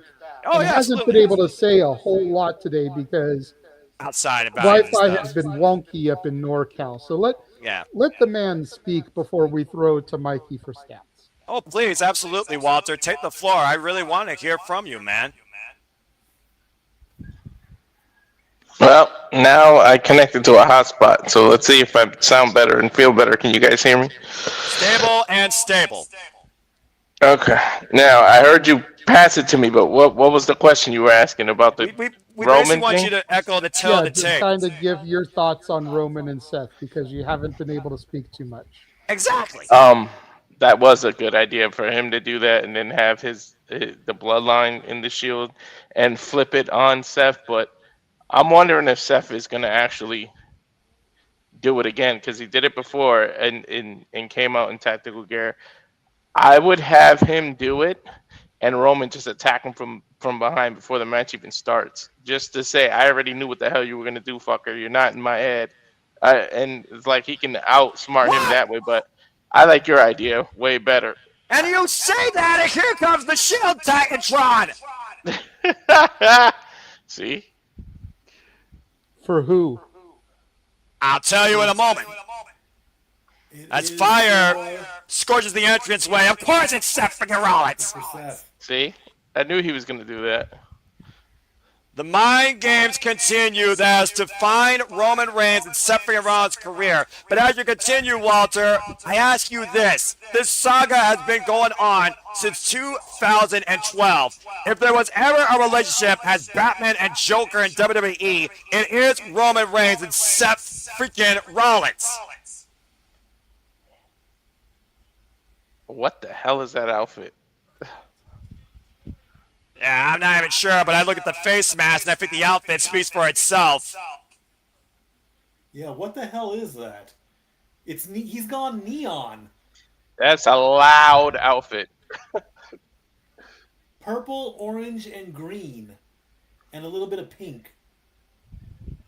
I hope JJ's thing comes true. I hope Roman does it too, and it's the whole bloodline coming out in tactical. If I had to guess what that outfit represents, I think it represents every identity of Seth freaking Rollins. Yes, he may outmatch Roman in the one thing in this ring, that's professional wrestling. But look at the identities of Seth Rollins. Every time he came back from an injury, Beast Slayer, King Slayer, Monday Night Messiah, The Architect, Seth freaking Rollins. Each one of these colors represents a different era of who proverbially has been Monday Night Raw's best professional wrestler and Roman Reigns' greatest foe that he has yet to overcome.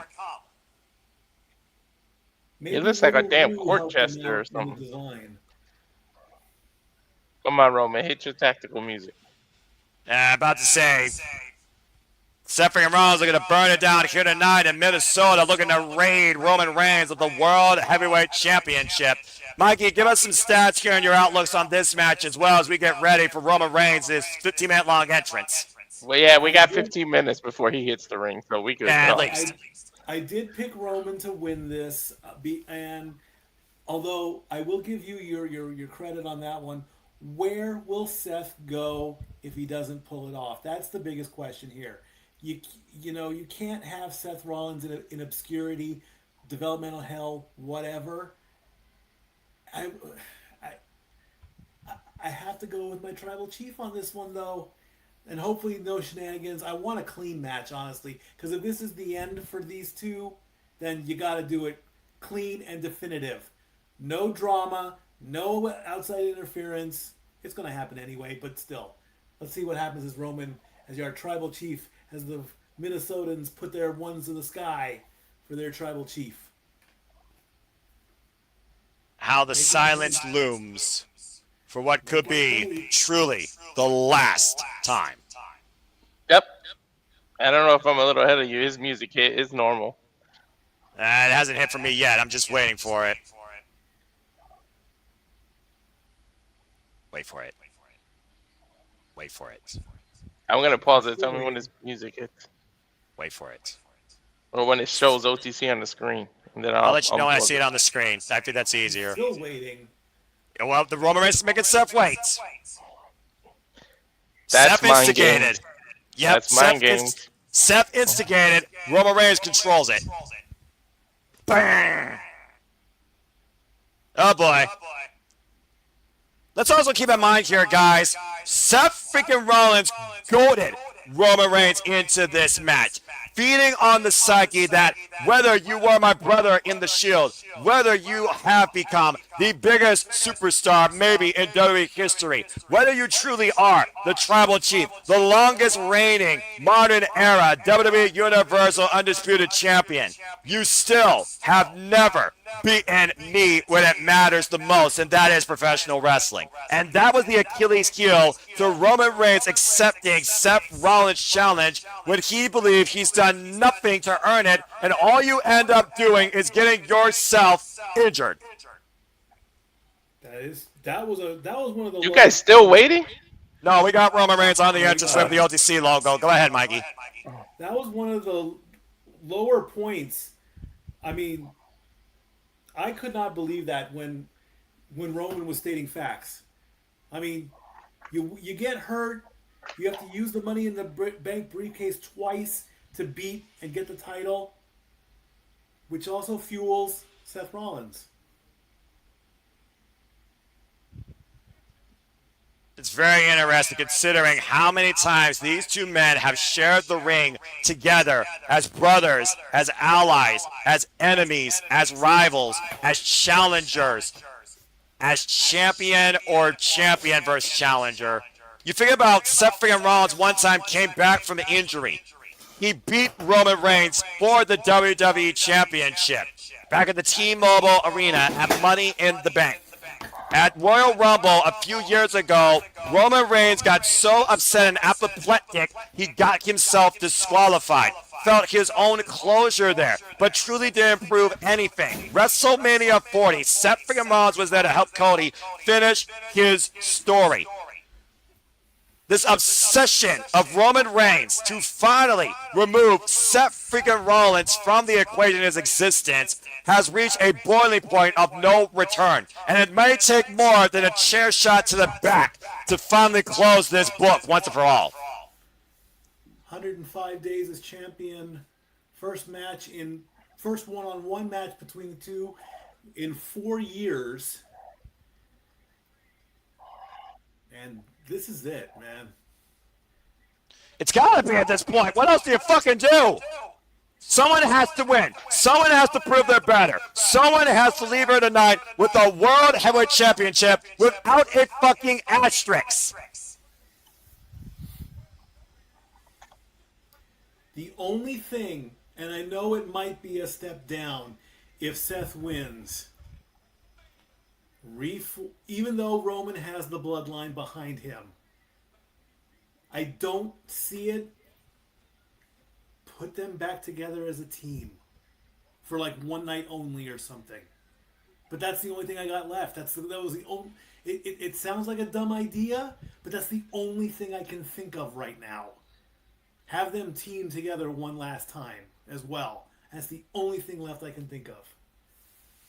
Two men who have dominated the WWE for the better part of the last 12 plus years. Seth freaking Rollins, who went in the cast of the century, WrestleMania 31, beat Paul Levesque, WrestleMania 33, beat Brock Lesnar, WrestleMania 35, helped Cody finish his story, WrestleMania 40. Roman Reigns, like you said, some of the most iconic WrestleMania main events of all time and the highest WrestleMania main event record as we wait for Alicia Taylor for our in-ring introductions. Dude, been event 11 WrestleManias. That's crazy. More than the Golden Boy Hulk Hogan. Seth Rollins and Roman Reigns, of course, shared their first WrestleMania together as brothers. Now they share what might be their last encounter tonight at SummerSlam as the ultimate of rivals, looking to finally close the book on one another. This is a big fight feel for real. No kidding. If there was ever an end game for these two, this has to be it.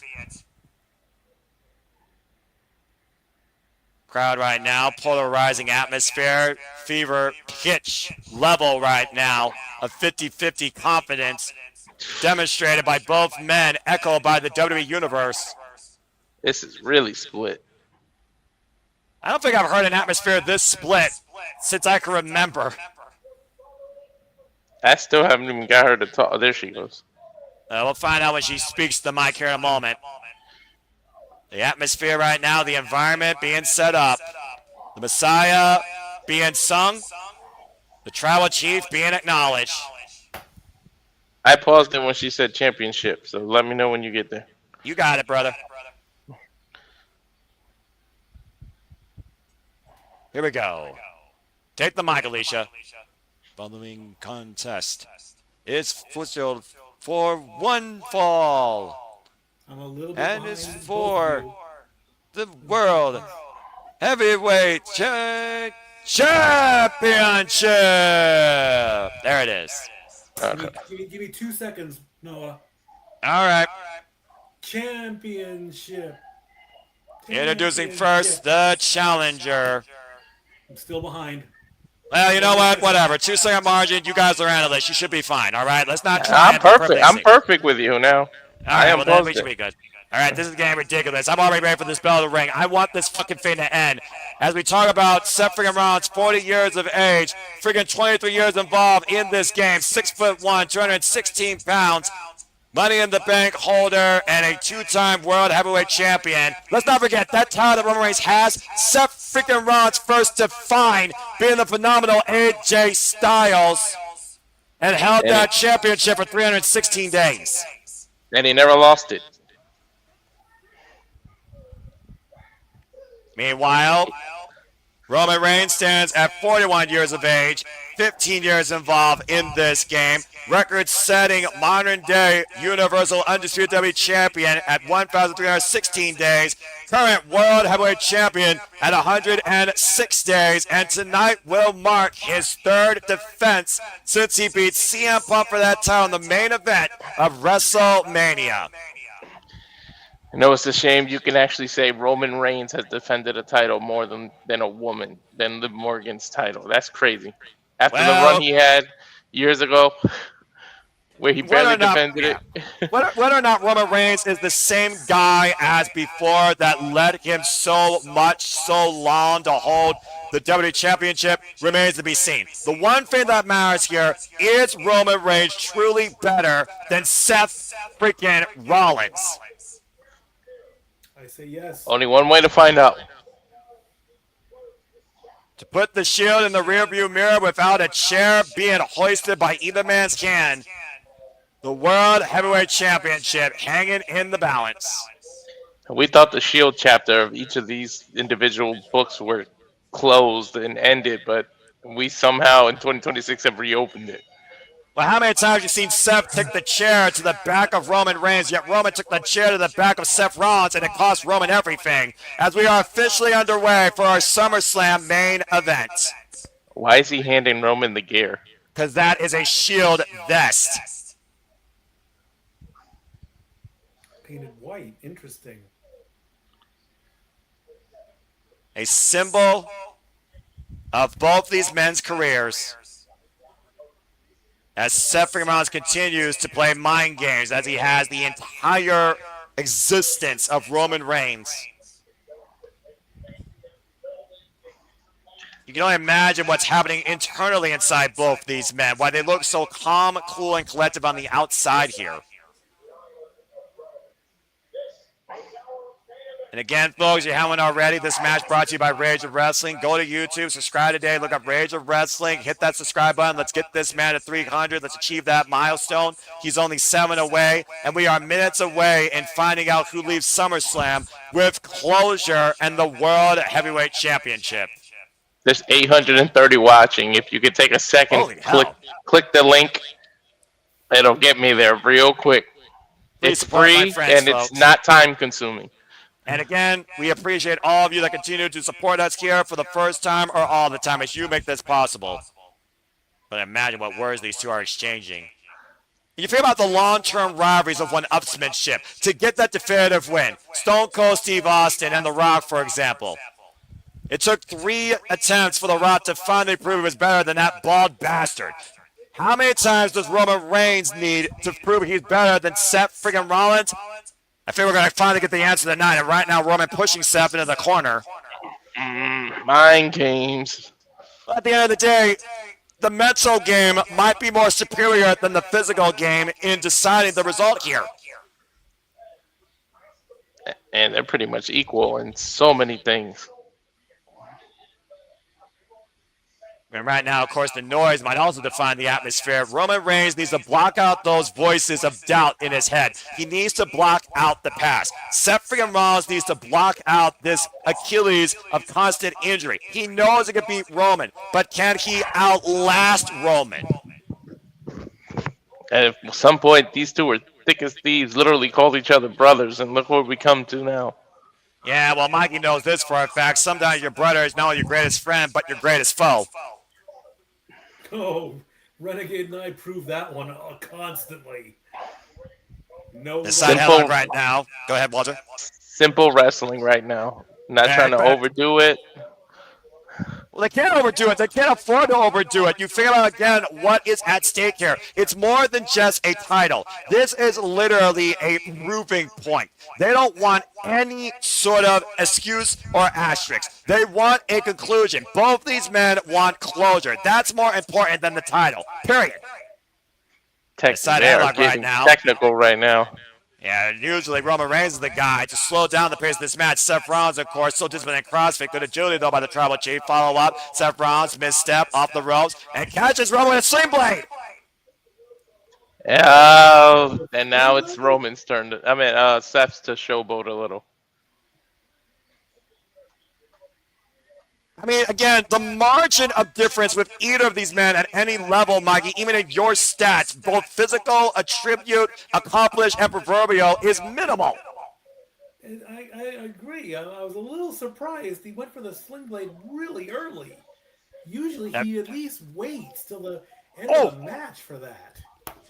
Again, right now, Reigns being out-punched, out-maneuvered, outsmarted by Seth, teeing off against him in the corner, hitting the attic and the basement. Roman Reigns unable to cover up, finally changed position, went for a big right hand, and Roman slower to the punch, and Seth Rollins again right now has taken full control of this match, taking advantage of the champion. Now mounting the champion in the corner, teeing off against Roman Reigns here, top of the head right now. Seth Rollins, of course, the guy that brought Tiffany forward to target Brock Lesnar.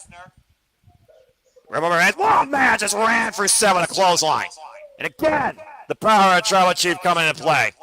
Irish whip, reversal, Seth sending Roman off into the ropes, and Roman went for that lunging lariat. Seth able to scout him, kick to the knee, drop down, thrust kick, follow-up, takes the champion down to the mat. Interesting how well they know each other. How many times have they reversed each other already because they see what's coming next? And again, to your point, it's basic wrestling. Nobody is going for anything super big or super flashy.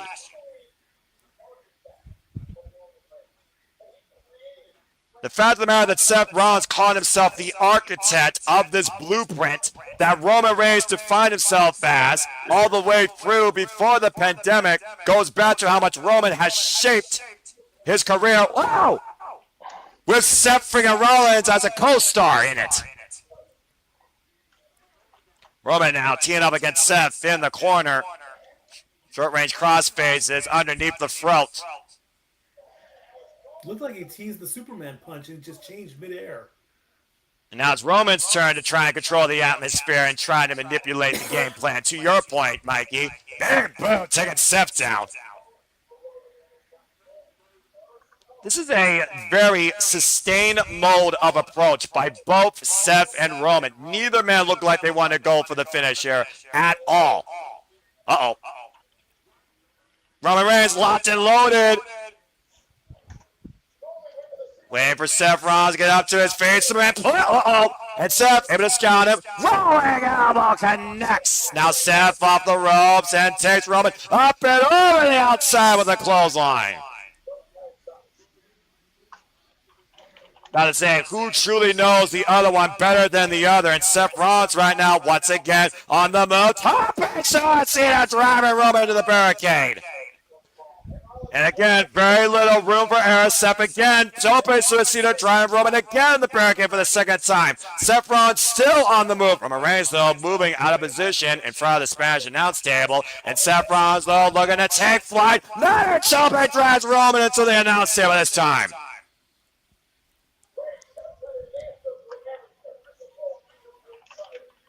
Everything so far, Seth has had an answer for, Mikey. They know each other's playbooks. They were. How long was the Shield together? They know each other better than if they were married. Damn, that might be an accurate thought. And now Seth Rollins rearranging the furniture. They probably have each other's books. Yeah, about to say though, who has a stronger book? Just saying. Who's got something that the other one doesn't expect? Again, Seth Rollins scouting Roman, who staggers to his feet. Seth Rollins once again on the move. Oh, man, what a interception by Roman. Damn, he knocked him damn near half out the ring. There was just too much there for Seth Rollins going back to the well one too many times. That's a setup for a drive-by. I knew it. I mean, you only can blame Seth Rollins for doing that, though. When you go back to the same damn well too many times, eventually it's going to catch up with you. And Roman Reigns right now driving Seth Rollins up and over the barricade of the WWE Universe, and uh-oh. This might get a little bit more personal and up close by the fans in attendance. You bought a front row ticket, spent all that money, you're part of the action now. Yeah, I suppose that's fair. And now Roman Reigns and Seth Rollins duking it out amongst the WWE Universe. Referee offering a lot of leniency here, knowing how personal and visceral this brotherhood feud has gotten over the last several years, particularly since WrestleMania 40.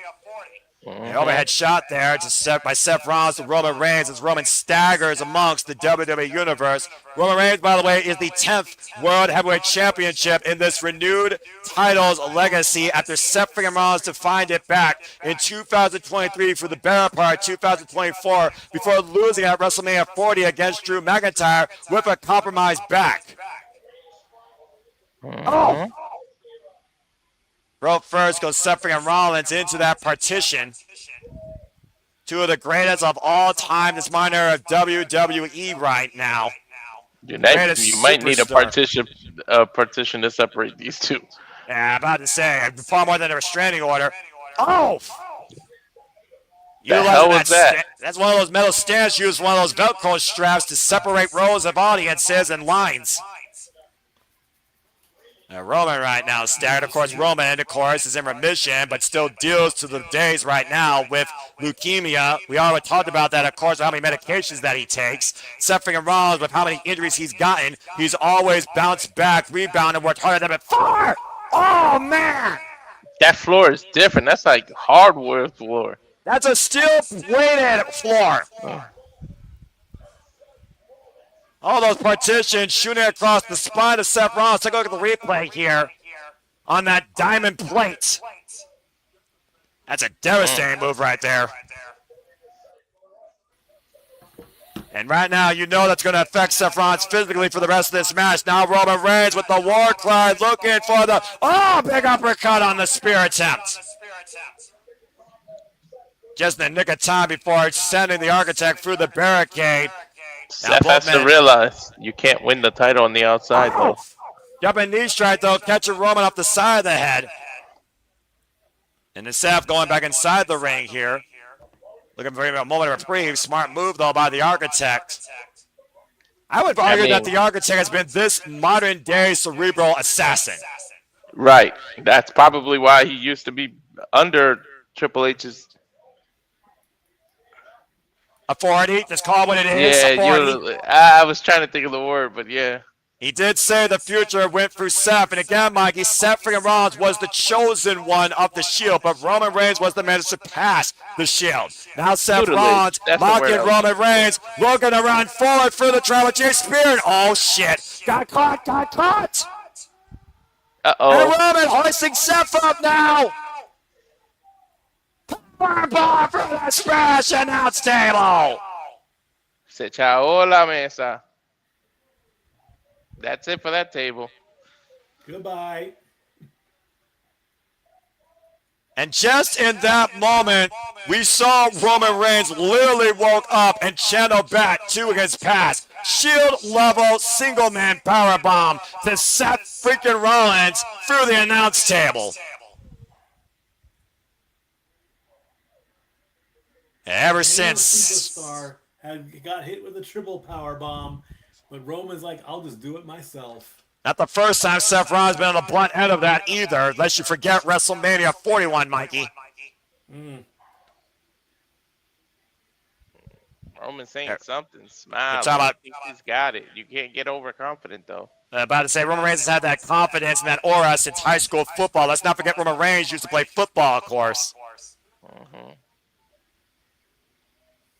And it looks like Roman Reigns is arranging the furniture for the English announce table here. The fact that Seth Rollins, Roman Reigns, Tyler Black, whatever the hell you want to call these two men, have defined each other since 2012 and before is insane. The hockey. And Seth Rollins, once again, a world of trouble. Roman Reigns got hoisted up, looking for the power for the English announce table. Seth Rollins countering, though. Looking to hoist up Roman Reigns. Got the Tribal Chief up and for the English announce table. See what happens when you get too cocky? Turnabout's fair play. One good powerbomb deserves another. Take a look at the replay here, guys. Crash and burn in a heap. Both announce tables absolutely destroyed with the backs of both Seth Rollins and the Tribal Chief. And Seth Rollins able to capitalize, though, as you see the Architect also down. Again, how much did that take out of Seth, considering his back was compromised on that diamond plate outside earlier? And crucially, a countout right now is in play on both these men. course, this favors Roman more than Seth, because Seth can't win the title like this. You don't want to end this match like that, though.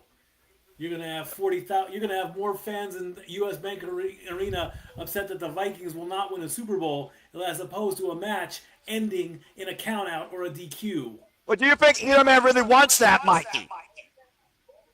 Roman would, because he'll play the part. Hey, I won. I'm still the champ. At a 9, I think Roman wants more than that. And both men break the count inside immediately. Seth Rollins, though, on the attack. Looking for the double underhook. Pedigree connects. Is it game over? Cover. Back press. Kick out. Two by Roman. Whoa. Fever pitch there for Roman Reigns to kick out of the pedigree. Rollins, great move, great cover. Roman Reigns, though, showing why exactly he is the tribal chief. And could be Seth Rollins' undoing. Crowd chanting, this is awesome, as the World Heavyweight Championship hangs in the balance.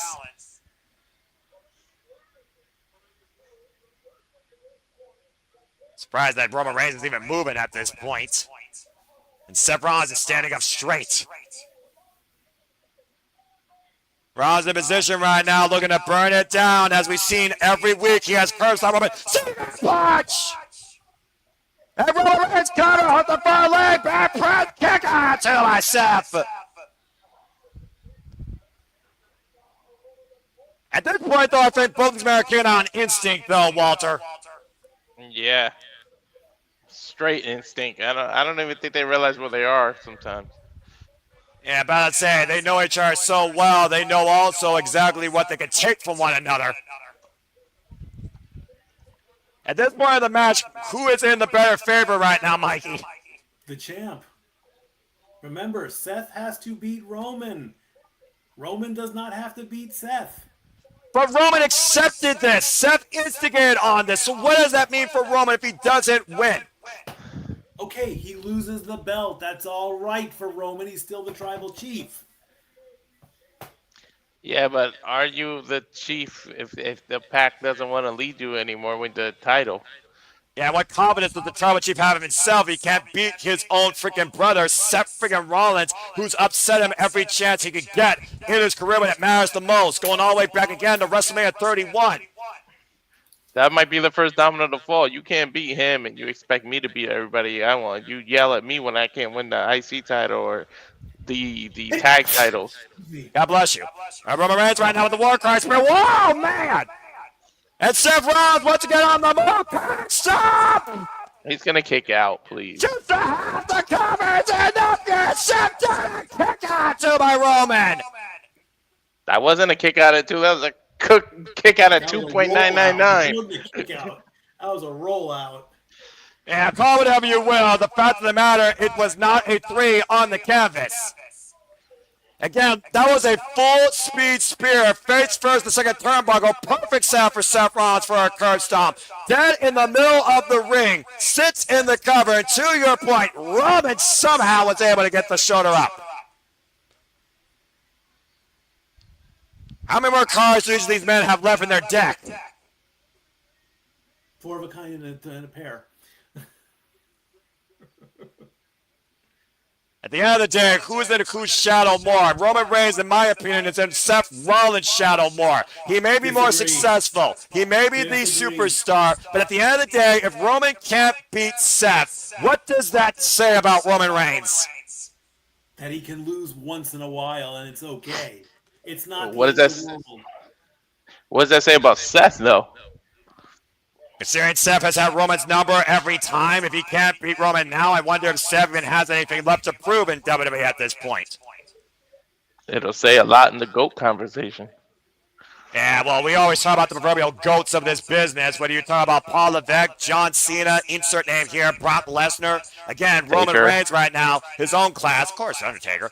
And Seth Rollins right now up to the top rope. Keep going. Trying to right now send Roman Reigns hard back to the inside, pausing for a superplex. Again, shots to the core, though, by Roman Reigns. And Seth Rollins right now, pulling up a position. Big headbutt by that Samoan. That's someone who doesn't get mentioned enough in the GOAT conversation is Sting. Absolutely. And right now, up to the ropes like it's Cat and Roman Reigns right now might be sent for the ride. Superplex! This dude, this is his version of Blue Thunder, but he never wins off of that.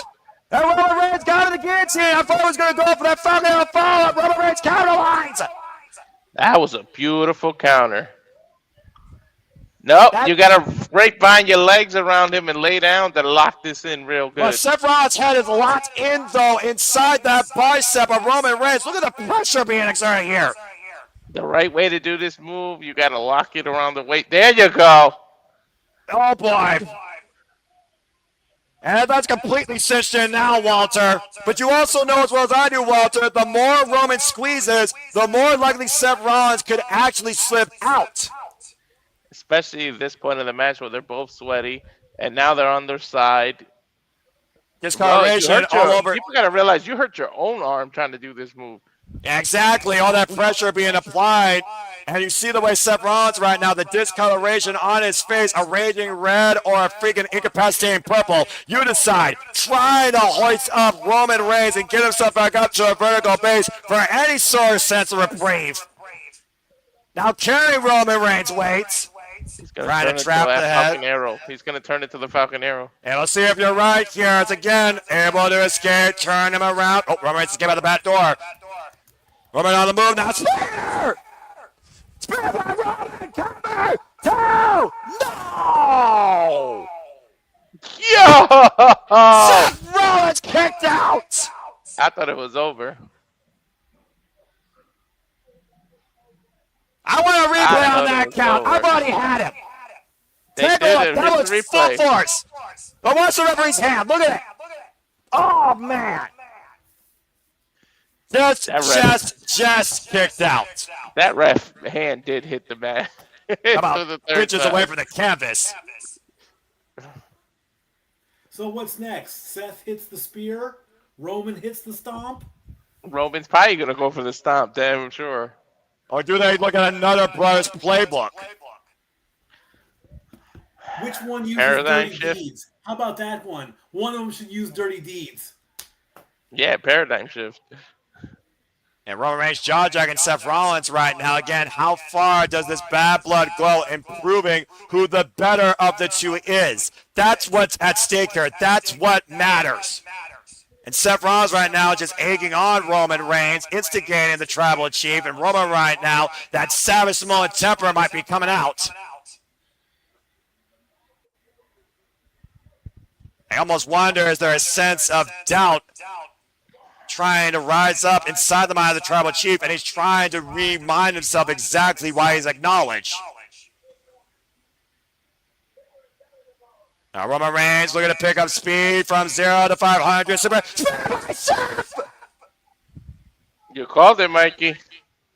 And Seth Rollins throwing in the cover, deep hook in the far leg. Kick out to the chest by Roman. Damn it, you got me, Timmy. That wasn't that close that time. Roman found that extra gear. He goaded Roman into that, though. The fact that he caught Roman on his own full momentum, though, Walter, that had more impact than you think. You hurt yourself, though, too, because remember, you're in motion and then you stop immediately. And to your point, it took Seth a split second to crawl into the cover. An object in motion tends to stand in motion unless occupied by unbalanced force. That was the unbalanced force of Seth. Yeah, I suppose you're right. Split second margin there. Sorry, I paid attention with the Newton laws. Oh, you're good. Yeah, Roman Reigns right now down on the mat. Seth Rollins once again exactly telling Roman what he is. I'm telling you, Roman's going to hit the stomp now.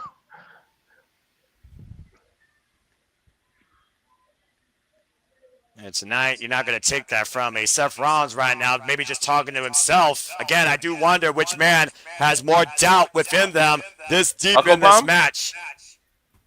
And we'll see if this continues here and how this escalates. To your point, we've seen how many men Seth Rollins have destroyed with this maneuver. buckle bomb to Roman Reigns in the corner. Seth on the move again. Curse of the night. Roman Reigns. Schoolboy roll up, roll through, and Roman Reigns hooking up Seth for Rollins. Now Seth up in position, and Roman Reigns got him up high. And Roman with the buckle bomb to Seth freaking Rollins. And now Roman with the curse stop to the architect. I told you he was doing that. And Roman Reigns with the cover to retain kick out to the chest by Seth.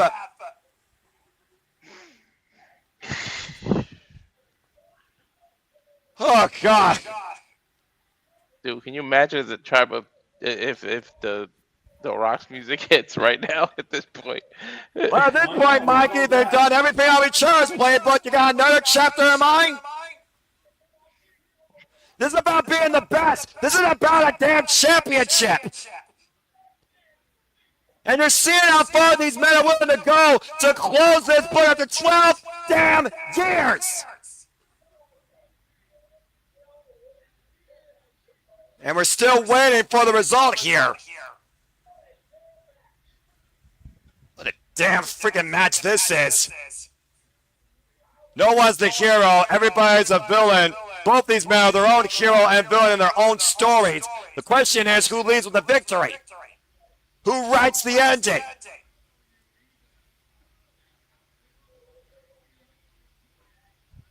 Kiss my ass, I think Seth just told him. Yeah, because I imagine, again, what these men are saying to each other. So you can pick up a few words here on the mic to your point. I don't know, I heard the word ass. That's about all I heard. It's always gonna been me and you, Roman said. Yeah, about to say. These two casting their own shadow in each other.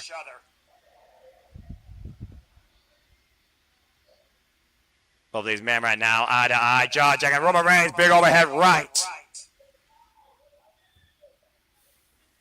Again, Roman Reigns saying, I need to do this on my own. We even talked about it. Since this run, no bloodline, no interference, no asterisks. That new level of self-found confidence, a proving ground designed by the tribal chief since season, the World Heavyweight Championship. Seth Rollins even instigated, you're going to pull out some Samoan SWAT team against me. You're going to get your family. You're going to pull a cheap tap. You're going to get disqualified. Roman is looking for nothing but absolute certainty to this ending. Oh, big uppercut. Oh, no!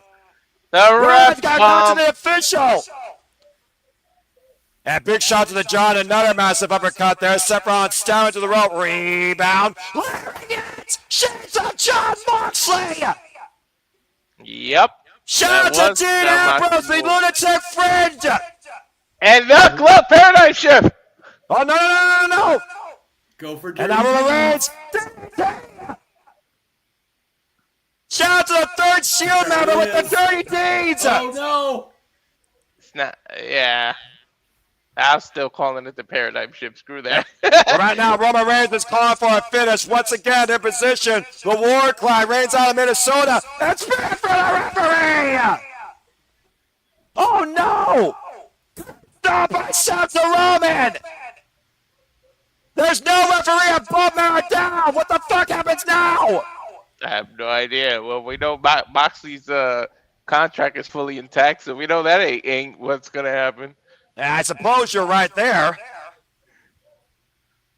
Desperation move there, though, by both men, channeling John Moxley, Dean Ambrose, the other brother that was literally with these two since the beginning. I don't know why I got a little emotional with that shout out that they still acknowledge that. Because I'm also from Ohio. I've always considered John Moxley the most underrated of the three.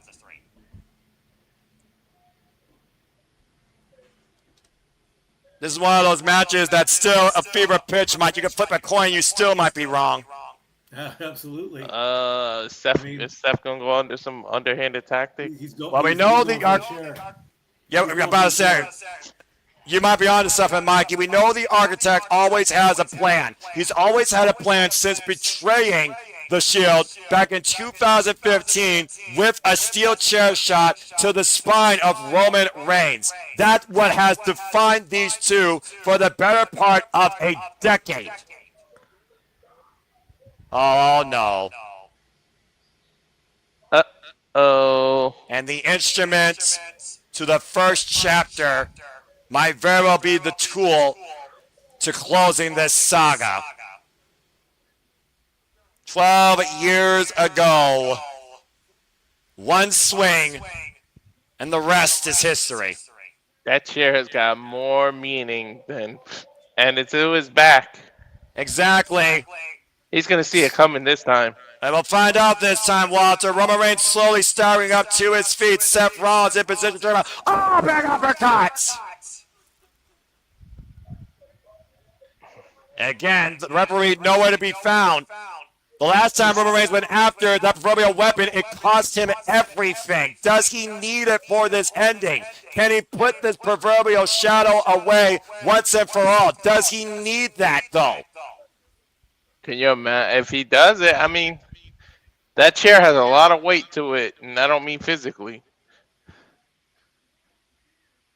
Roman Reigns right now grabbing the smoking gun. Will he pull the trigger, and will he hit the bullseye? Seth Rollins now stands up to his feet. And you almost wonder if Seth realizes that this finally might be coming.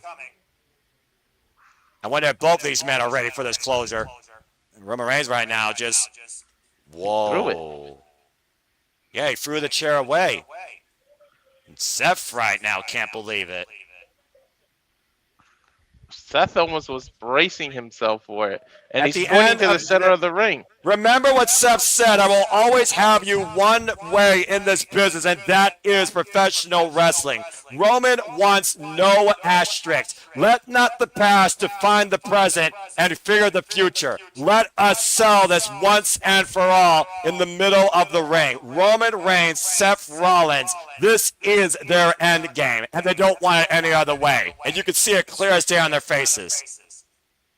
I love this. And here we go! Now bitter odds are going to finally come ahead as these two are dead even on the canvas, swinging for the fences with everything they have left, with nothing but their fists and time waiting for them to see who leads with the World Heavyweight Championship in the process. Now Seth now getting the better of the exchange, elbows to the side of the head, but again, these two men are absolutely exhausted. Big right by Roman, though. And Seth with a big wind-up. Roman Reigns staggers forward, meets Seth in kind. You see the tail of this match with the bruising of these men's body and the fatigue weighing heavily on this exchange. Oh my God. Both willing each other to bring it forward, but who has more left? Who wants this more? Seth is slapping him, telling him Now to come on. Seth wants Roman at his best. He's gonna get the final nail with that spear. He keeps smacking him. Well, maybe Seth wants this. Seth has talked about multiple times how he woke up hating himself in the mirror. The villain that he's become for the opportunity that he has created for himself. At the end of the day, both these men have a dark hole over their heads. Big right hand by Roman. And they want clear days for tomorrow. And Seth now big super kick to Roman. Super punch. But Wait, Seth Seth doesn't go took it. down. Now Seth, Roman on the move, Roman, spear, And the ref is still out. but Seth once again proving he's one step ahead of Roman. Now waiting for Roman in position once again to curse the whoop. Roman able to get out of the way, and Seth staggered. And again, Seth looking for the curse stop again on the follow-up. And Seth now going up to the second rope. Are we about to see the unthinkable here at SummerSlam? Seth going up to the top rope. Look at first rope. Oh, Roman gets out of the way. Roman, spear. And there's still no referee, damn it. And Roman Reigns on the move. Super spear. What does Roman got to do? I don't know. Seth is still moving. You want to call it that?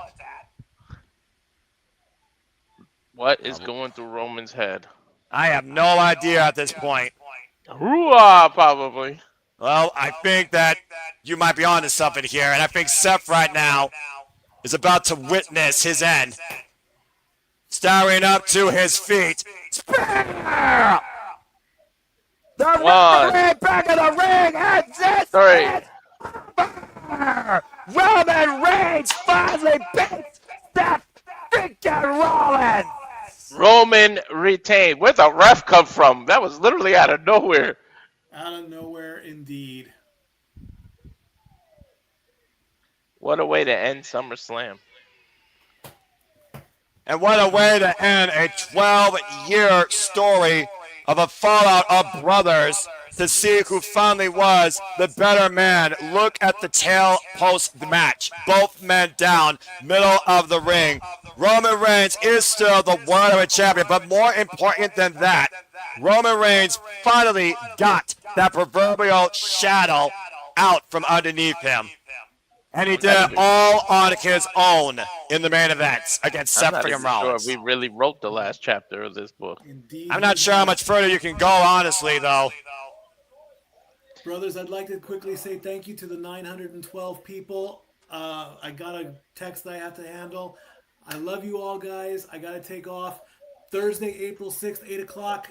I'll see you guys for football. I got to bail. I'm so sorry, guys. I love you guys. Stat Boy out. Thank you so much, Statboy, for being part of SummerSlam. As again, we witnessed maybe the end of the Shield as we know it. Roman Reigns once again rises to the occasion where the pressure is at its ultimate. Still the World Heavyweight Champion. But I do wonder, Walter, he may be the superstar, but is he now truly the better professional wrestler? As far as Seth Rollins is concerned. Well, he's up on the numbers, so I don't know. There's a such thing as he was the better man on this particular night, not in general. Again, it took a super spear in the end and a follow-up spear to finally make sure that he was able to put down Seth freaking Rollins. 3 spears to finally put down the Architect.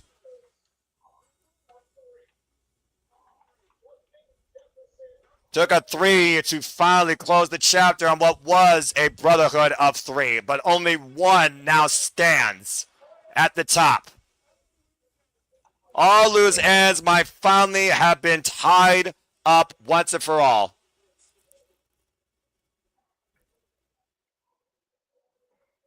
Yeah, here Roman Reigns right now talking to the camera. All the proverbial dark shadows, dark clouds, skeletons in the closet, asterisks put to rest tonight against Seth freaking Rollins, I feel like. You gotta think he feels lighter, right? That weight is off his back. And to that point, does Seth Rollins finally feel a little bit of humility for the history of this rivalry that was ensued when he pulled the smoking gun a decade and 2 years ago? Do they shake hands? Do they hug it out? What is this? One thing's for sure, it's definitely a conclusion. Does the Rock's music hit? Like, what happens here? This isn't about the final boss. This was, I feel like, the final test to both these men. That's it. Brotherhood, let's go share a bear and get this over with. I don't know if Roman Reigns is humble enough to do that. Remember, CM Punk, he absolutely hates Seth Rollins. I don't know if that same hatred is there. He can hate him, but I'm damn sure know that there's some level of respect. I think I believe that. Look what Roman's doing. The Shield bump. Not a handshake, not a hug, but a bond that goes deeper than blood in this business. Will Seth reciprocate? I don't see why he wouldn't. What is that he grabbed? That mask he came in with, the dog mask that these Dogs of Justice came in with when they first began in WWE. Is that the mask? Exactly. Oh, that represents Jon Moxley, the third spot. Exactly.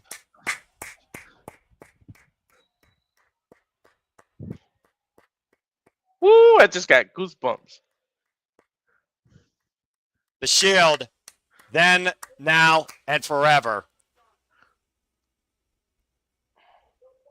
One last final fist bump. Believe that. And believe in the Shield.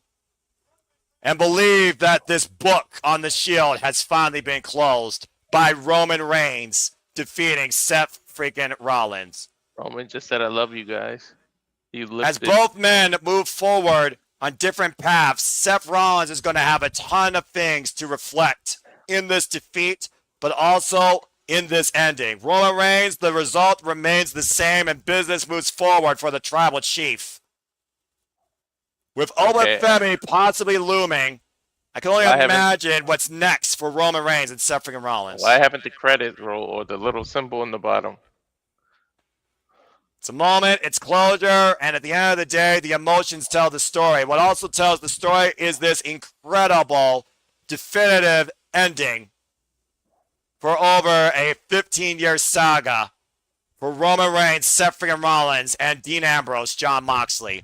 As SummerSlam Sunday comes to a close, I thank all 925 of you for tuning in to our watch line coverage across this entire weekend. For Statboy, for JJ, for Mr. Robert Cruz, I'm the Seminole Foster. Again, say yeah, no to Q. Stay tuned for Aramis recap and review. And furthermore, stay tuned for our closing shenanigans on SummerSlam weekend. Here at the Cinema Studio. If you haven't already, follow us, SR Studios, 24 the day on the X. Subscribe today to Rage of Wrestling on YouTube. Like, subscribe, comment, tell a friend. We hope to see you for the shenanigans. But until the next time, we are on your screen, in your X or YouTube feed. Make a positive impact in life. Have a good night. And thank you for tuning in what was one hell of a SummerSlam.